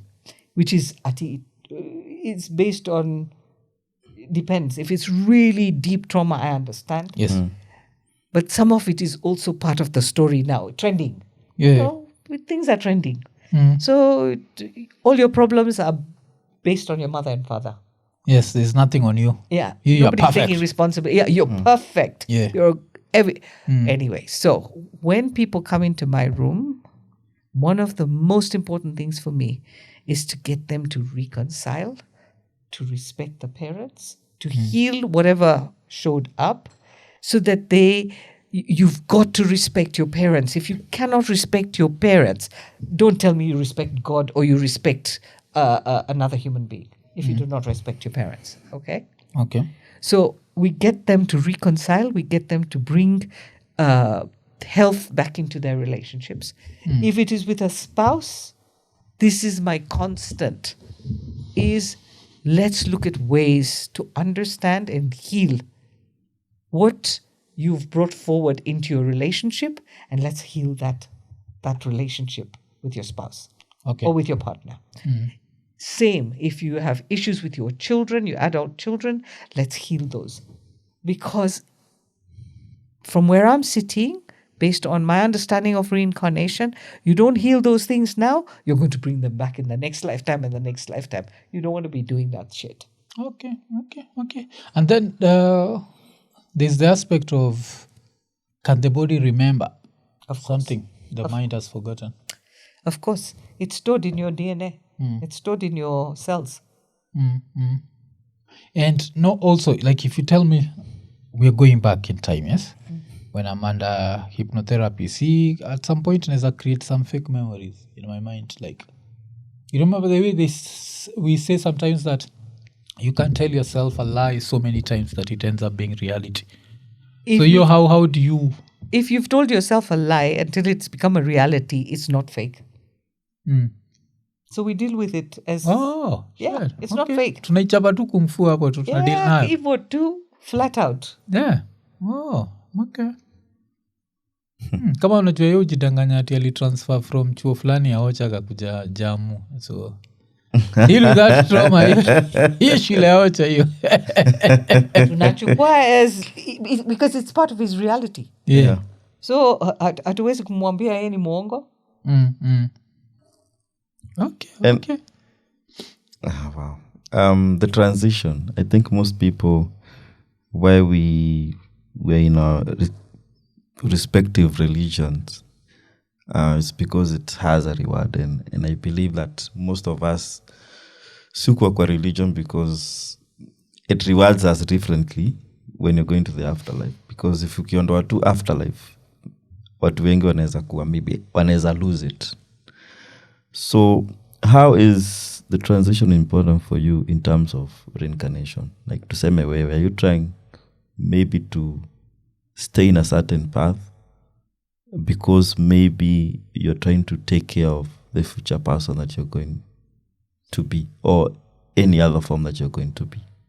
Great question. So for me, I've known since I was very small that this story and stories, I couldn't buy into them. Okay, so I had to go into different parts, experience different things to understand, why am I here? What am I here to do? So through that discovery, and it's ongoing even now, okay, I realized that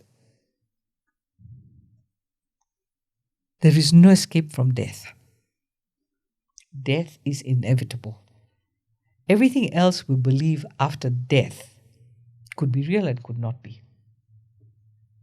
What is important is what I do now. And so I better be cleaning up that bag of crap that I'm carrying. Whether I come back, whether I don't, because nobody died and came back. Even when Jesus came back, supposedly, he never spoke. So nobody knows what happened or where we went, right? People have had near-death experiences. Yes. And they come and talk about a tunnel and this and a that and a light at the end of the tunnel. And then there's this other thing that I read the other day where somebody went through a near-death experience. There was no light, there was no tunnel, there were no people. And she went through a completely different experience, which still made her feel really good. But when she came back, she decided, now I have to live, okay? So the way I'm living is I operate from as much as I can a humane way. And the humane way, and that doesn't mean I don't get pissed off, I don't get angry, I don't get sad. You know, a lot of times there's also the misperception that if you're a therapist, your life ought to be a smooth sail. It's absolute nonsense. You're still human. We're still human, Yeah. right? So living from a point of humanity. Thinking, for example, if I'm hungry, as we live here, and I ask my Uber guy to stop at a shop and I'm going to grab something to eat. I'm not going to grab something to eat just for myself. I'm going to buy him something because if I'm hungry, he's hungry. Right? Yeah. So to operate from a humane point, and we've lost humanity. Even these whole big NGOs and donor agencies that are supposed to have started and been created for the basis of humanity, we've lost the human in humanity. So I'd request people to start becoming humane again, considerate, and when you live from that point, it doesn't matter whether reincarnation is real or not, whether if you're an atheist and that this is just one experience. The fact is that we cannot escape death. We have a soul, a spirit, an essence that came here to experience in this body. Yes. And it is going to die. So get real, talk about death. That is the reality. We don't know when, we don't know how. And I used to be freaked out about death because I didn't understand it. Yes. Now I'm not freaked out. What I'm freaked out about is, how many days would it take for someone to find me sometimes? Because I don't know. Can I answer your question? When you talk about that story, I'll have to digress again. I remember reading this story of a woman in Thika who took The 82-year-old. like 9 months before someone found her. Yeah. 9 months. 9 months, yes. So now the messed up thing was she used to have a dog and she used to raise chicken. So when they found her 9 months, and remember she used to close her door, what had happened? All of them had died also. Yeah. And 9 months. Now, this is. And she had kids. So her kids are full of shit. Yeah, absolutely. At some point, you have to check on someone. Like, so one kid had put this thing where 20K would go to her every month. But he never used to take time to just talk to her or just know. You know, at least once in a while. At least even once a week. People, like, you know. Even once a month, you would have noticed something. Like it's 9 really bad. months. 9 months. Somebody's already had a baby. Yes. In 9 months. Can you imagine? Totally rotten. The chicken were all dead. The dog was dead. And This is where the world is not acceptable to go like this. Yes. Ocha, I don't know kama unasikianga hizi. Now when you go back to superstition now, hizi stories za Ocha, una feel like you've had hata before akufe, the animals and around the compound were acting crazy. I don't know kama ushaisikia hizo. Maybe mmesikia like if you rear pigs, nimesema like there are cows, there are chicken and kulikuwa na umbwa. Like unaona umbwa, they are barking in a certain way. And pigs were reacting in a certain way. Or cows, they were unrestful. And then the following morning, Mtu amekufa. nasikia mtu amekufa. Umesikia vitu kama hizo? Yeah, of course. Because animals can sense energy.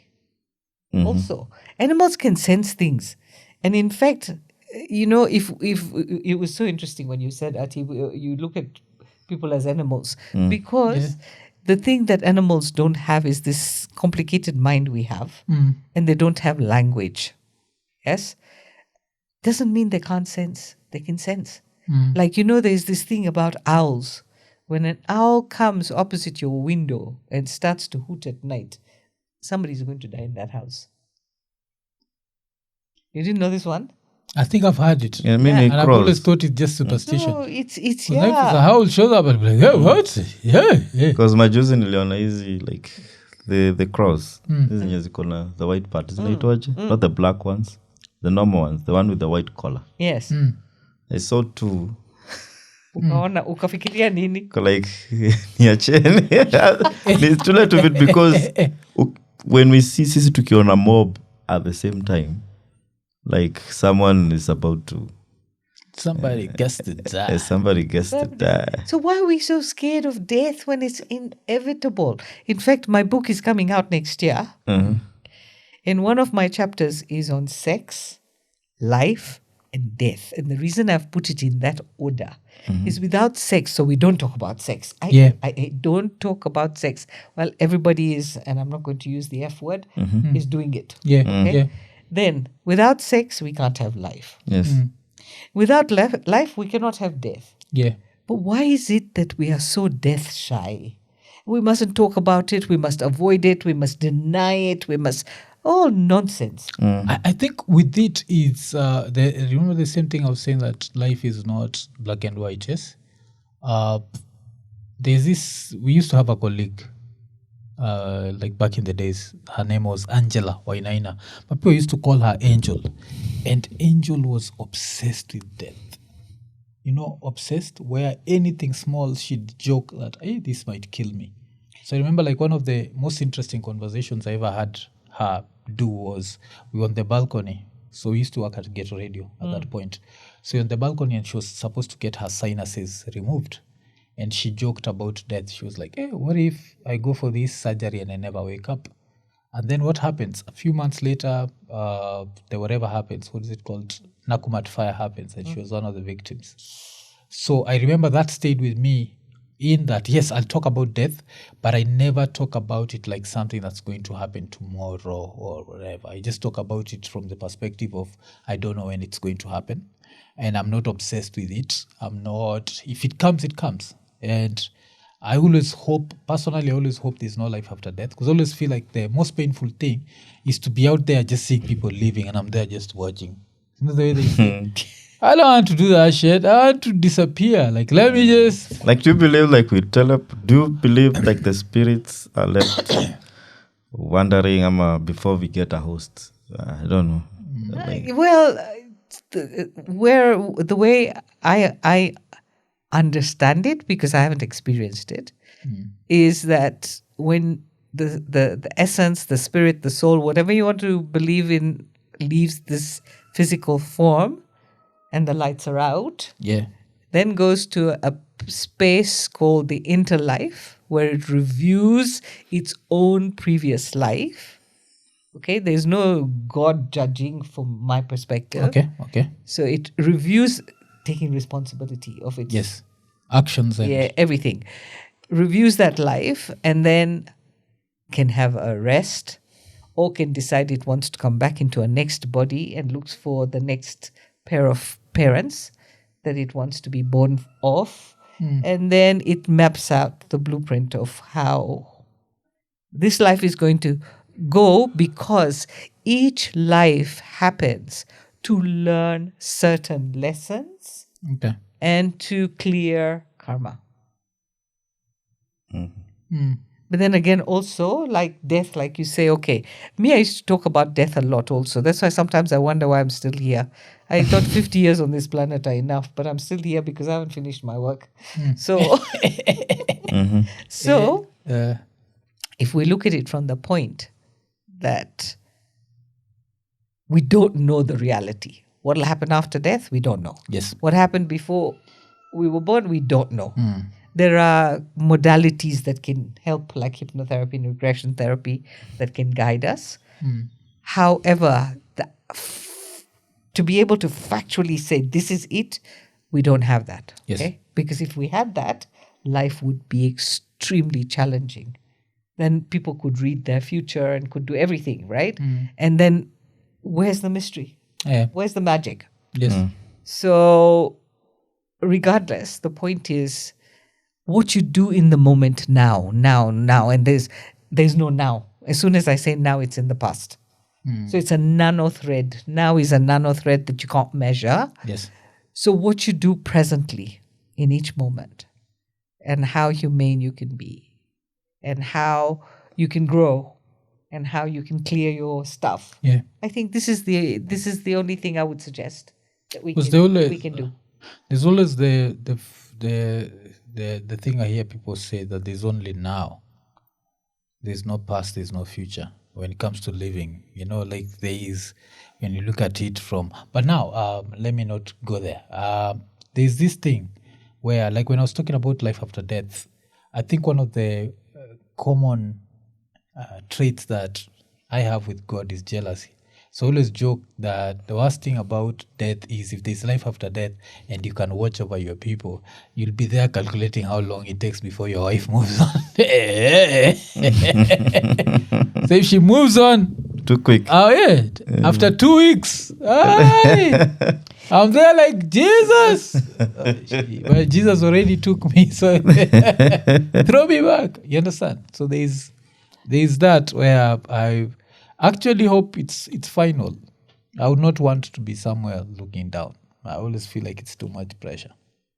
And you wouldn't want to be looking up either, if you're burning in the fires of hell.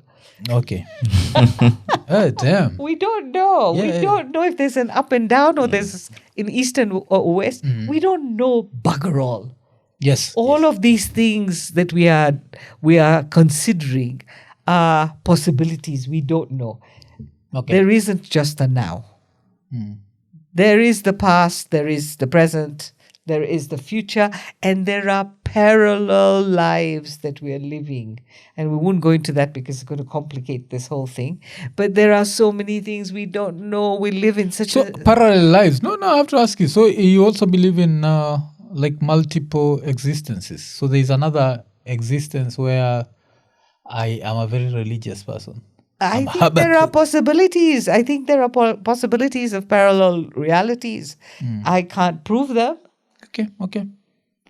There's so much we don't know. Yes, I know that. This 3D world we live in is very narrow.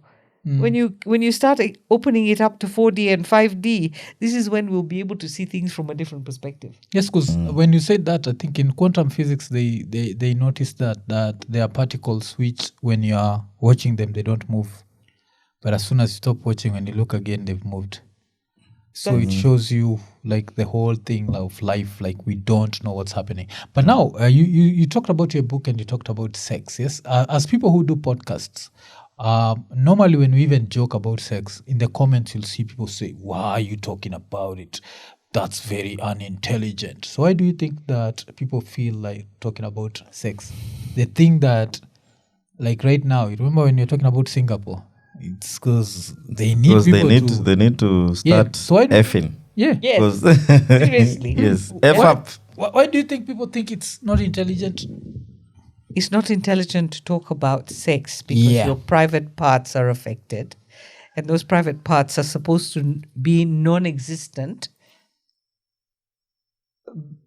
because the more we hide them, the better it is. Okay. Now, we're not living in the 18th century or 15th century or whatever. We're living in the 21st century where we have to talk about sex. Because if we don't tell children about sex, how many children get raped? How many children allow adults to do things that, because they didn't know about it? Yes. Okay? So part of that way of thinking is ignorance and cultural. Yeah. And part of that is also religious, that we mustn't talk about it. Okay. So each person is different. Each person is unique. I do not do generic because every human is so unique. Okay? So each person has their own layers.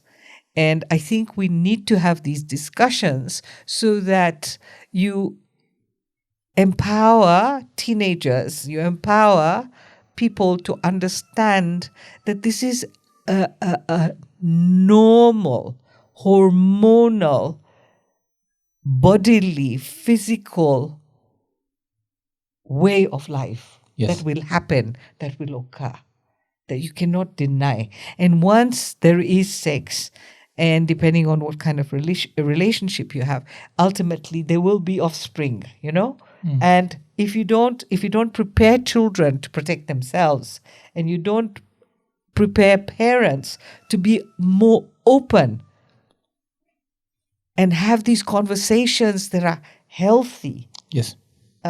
we will keep recurring the experiences of rape and abuse and death. How many children have been raped and died? Yeah, we have to stop that. That's part of the violence we have here. And that's because we don't want to talk about something that is just part of life. It is part of life. We cannot deny it.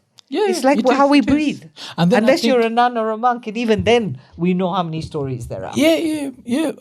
I think also for us as Africans, I think there's that nonsense where we think it's disrespectful to talk about it. I don't know. I think it's just our nonsense that happens. But now, when it comes to therapy and even hypnotherapy, how many men are actually seeking that? Because I always feel like for us as men, we don't want that. Mwanaume ni kuvumilia budacho. Weache ujinga. Because remember Muache hiyo maneno zenu. Hiyo is out of order. Sorry, Ian, you were going to say something. No, it's you sat down with Eric, and Eric was telling us, I think the first time you sat down with him, like we need therapy. Yeah. Not that he has noticed that we are suffering from the lack of it, but he actually prescribed it, like it's something like you just do from time to time. So the kind of journey I participate in for people is a journey of self-discovery. Our generic nonsense, that men are not supposed to cry, men are not supposed to express, that men are supposed to be providers and protectors only without showing their feelings and their emotions, are not are supposed to be, that model is dead. Okay, that model is dead. I feel so happy when I see our Kenyan men carrying a baby or carrying a little child. For me, this is, it never happened during my time. Yes. It didn't happen. Okay. So this generic story we've created around how men are supposed to be is a stupid conditioning, because we've taken away the reality of men being able to use their feminine principle. We're all made up of masculine and feminine principle. Yes. Men and women, we both have half and half. What makes women stronger is because of the uterus, that nurturing, nourishing aspect, the maternal part, okay, that adds to the feminine aspect and principle.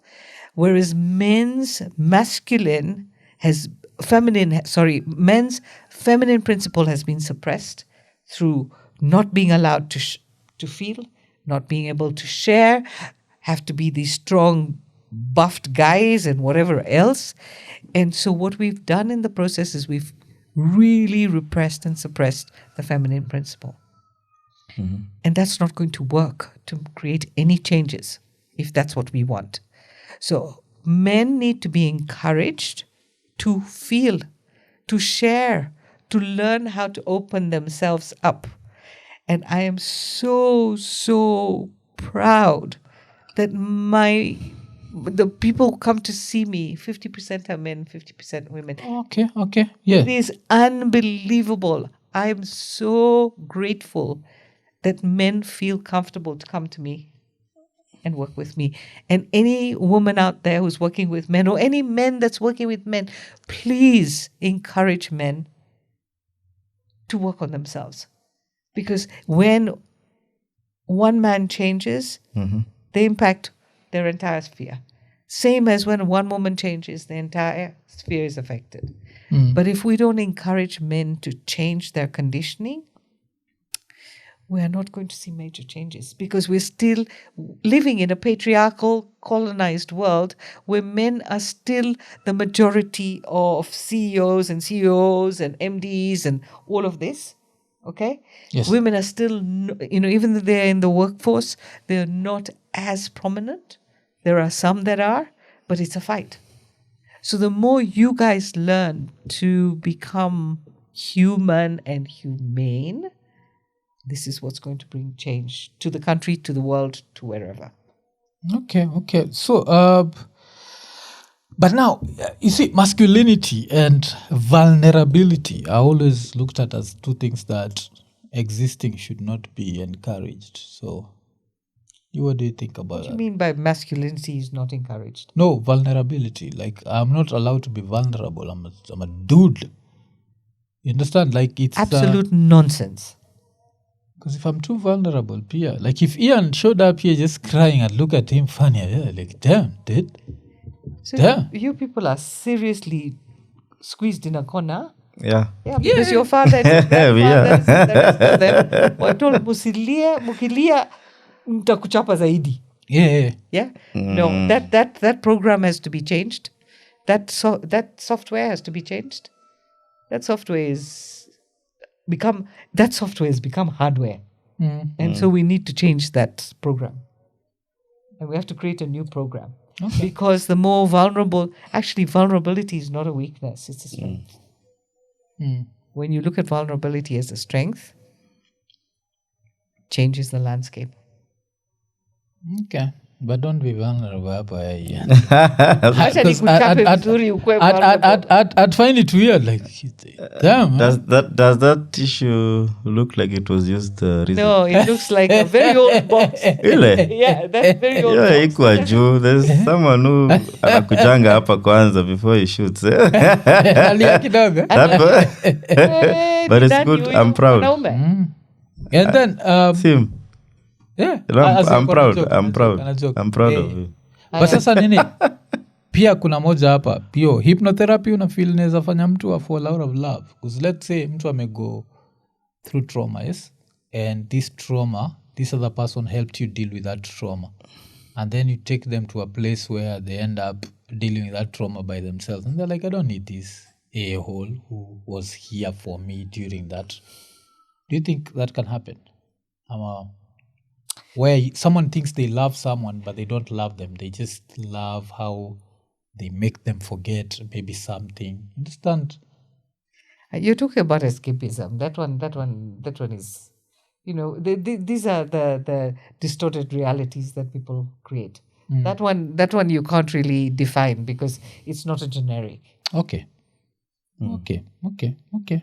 So, Now you define yourself as a black butterfly. Is it something you read about, or something maybe you've studied it? And how do you know? How can someone know one sign?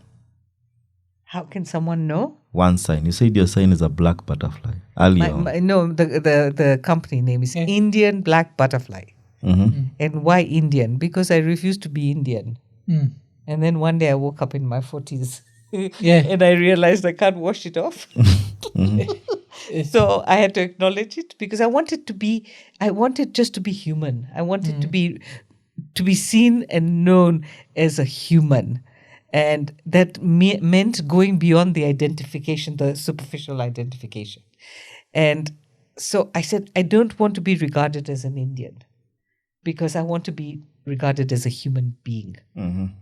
Then a woman, then, a mother, then all the roles and identities. But I didn't want to be defined by the Indianness and the tone of my skin. So Indian, when I accepted, I can't wash it off. And that's what I chose to be in this lifetime. Black, because I'm born on this beautiful continent of Africa. Yeah. And I'm so proudly Kenyan, even though there's things that don't work. But I love my country. I understood it wrong. Maybe there are those people where they say like I'm an elephant. According to the energy that they. Oh yeah, no. This was because I'm born on the continent. I'm born in Kenya. Okay. And butterfly because it's the greatest symbol of transformation. Okay. And freedom. So talking about caterpillar and pupa and and it's so that's like the reason why I came up with that name, and both my daughters were involved in helping me even create it. Okay. And now, as we finish up hypnotherapy, what are things that hypnotherapy can't help with? Because I think from the outside, like the way Hollywood makes us believe it's this thing that can make us be able to do so many things. Then the only problem ni by accident, let's say nime hypnotize Ian, alafu the name ya kumtoa kwa hiyo hypnotherapy ni Doom. So atakuwa kitembea akiwa very confident in this he's dazed, and then one day asikie Doom and it goes back to the I'm doomed to the to the whatever. So I know that these things, you talk about Hollywood, and I know that there are different methodologies. So hypnotherapy is not just one type. Yeah. There are many different types, okay? For me to retain the authenticity and integrity of myself and the person I'm working with is really important, which means I'm not going to do far-fetched stuff. One. So I'll give you an example. There was a time when a major corporation asked me to come and to brainwash their sales team. Or to believe they're the best. Yes. And they are only there to make money. And that is that everything else becomes secondary and that they must only be making money. Ooh, damn. And they were willing to pay me a good chunk. And I turned it down. And I turned it down because it went against my integrity and my authenticity, because that was misleading, again, back into the capitalist model, right? Please, I know money is important. I can't live without money. Yeah. However,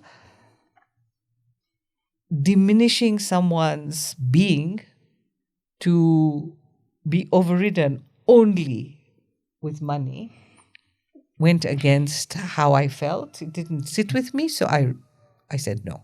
So there are people who do many different things, and I think hypnotherapy helps with anything that was experienced during childhood, during teenage, during earlier years, that can be healed. The emotions around can be healed. I also think that it's a modality, and regression therapy are modalities that are extremely healing. But then there are also things that cannot be healed, that a person has to experience in this life, in this story. Okay. So it's not like everything can be healed. There are aspects of karmic contracts that you cannot overcome. Okay. So I'm magic is a very special word for me.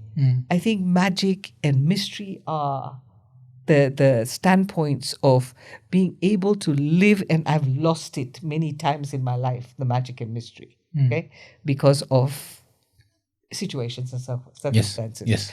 But I think being realistic is also important. Okay. So now the other question would be, now, when should someone see a hypnotherapist as opposed to a psychiatrist or just a psychologist? Yes. Like kuna tofauti yenyu? Kuna tofauti nyingi, hata counselor, hata there are many different modalities now. There's people who do NLP, there's people who do family constellations. There's so many different ways of healing.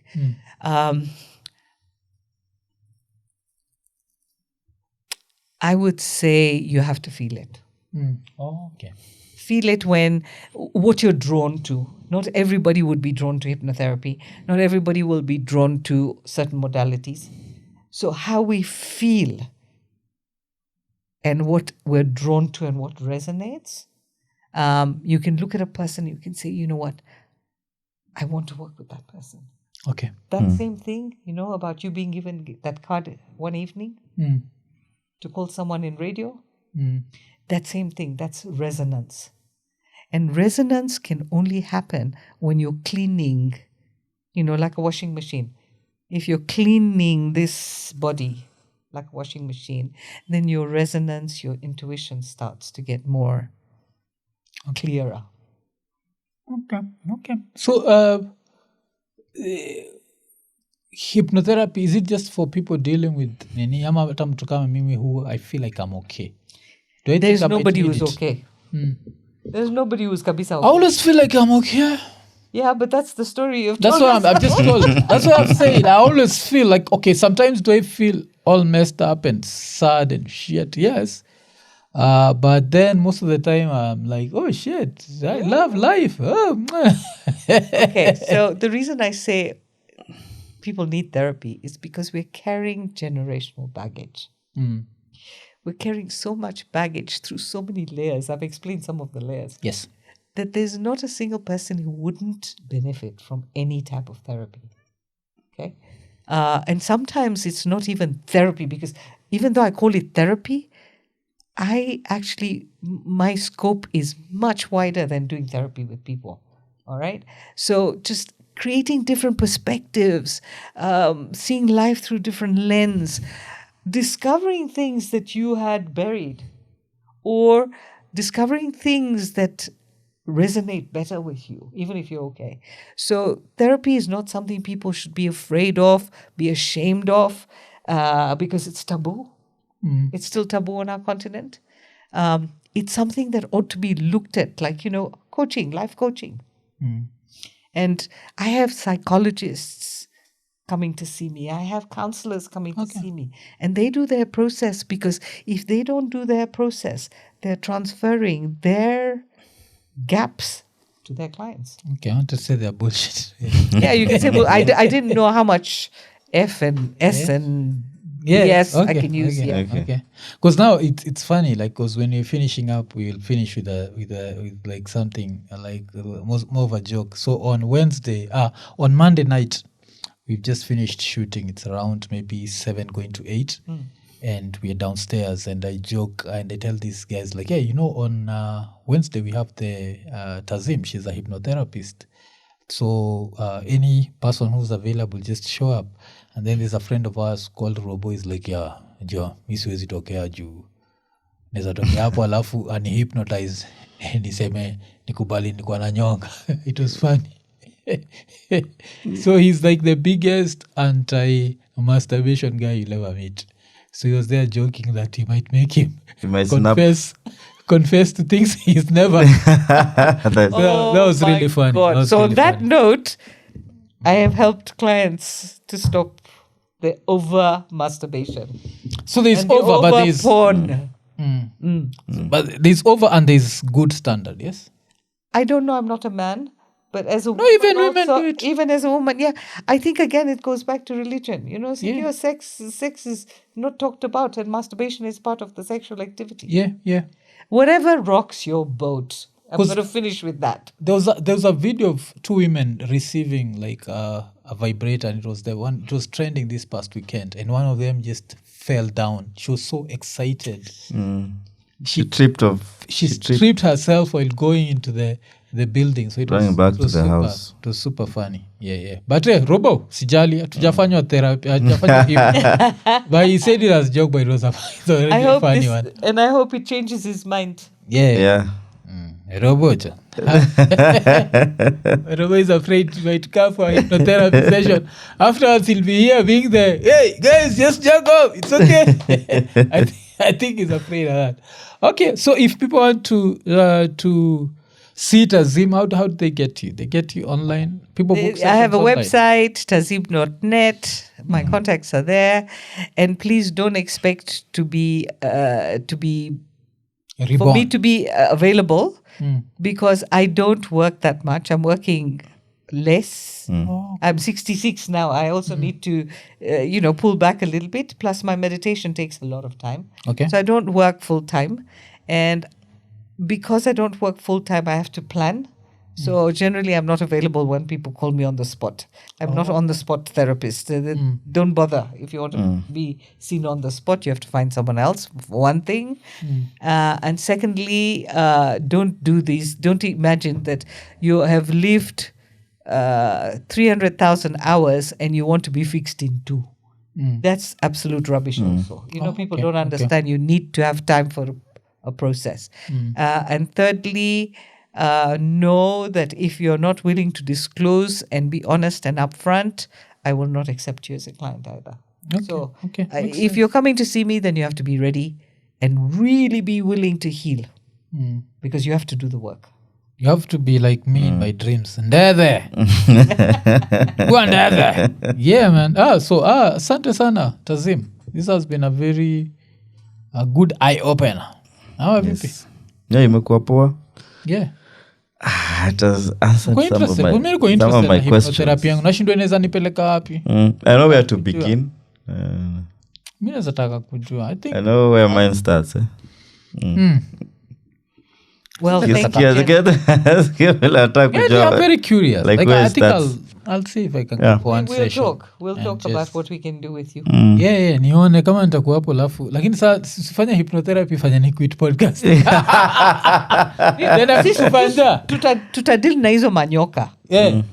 Zile manyoka uliongea habari yao, tutaongea habari ya hizo. Okay, tutadili na hizo nyoka. Like for me, I also need someone to like transfer burdens zingine niko nazo. Like nikuje No, mimi kwangi vitu za watu. Not in that way. Si chukui vitu za watu. Alafu nikitoka hapo natafuta pia therapy. Siwezi hiyo. So nimeshukuru sana. I'm so happy to have been here and to have met you guys. What a cool thing. Yes. Yeah, thank you for your time. For your time as well. Yes, imekuwa ni episode 722. So kama kawaida vile susema like, subscribe, hit the notification button, tell a friend. Tukimalizia tukisema eko nene.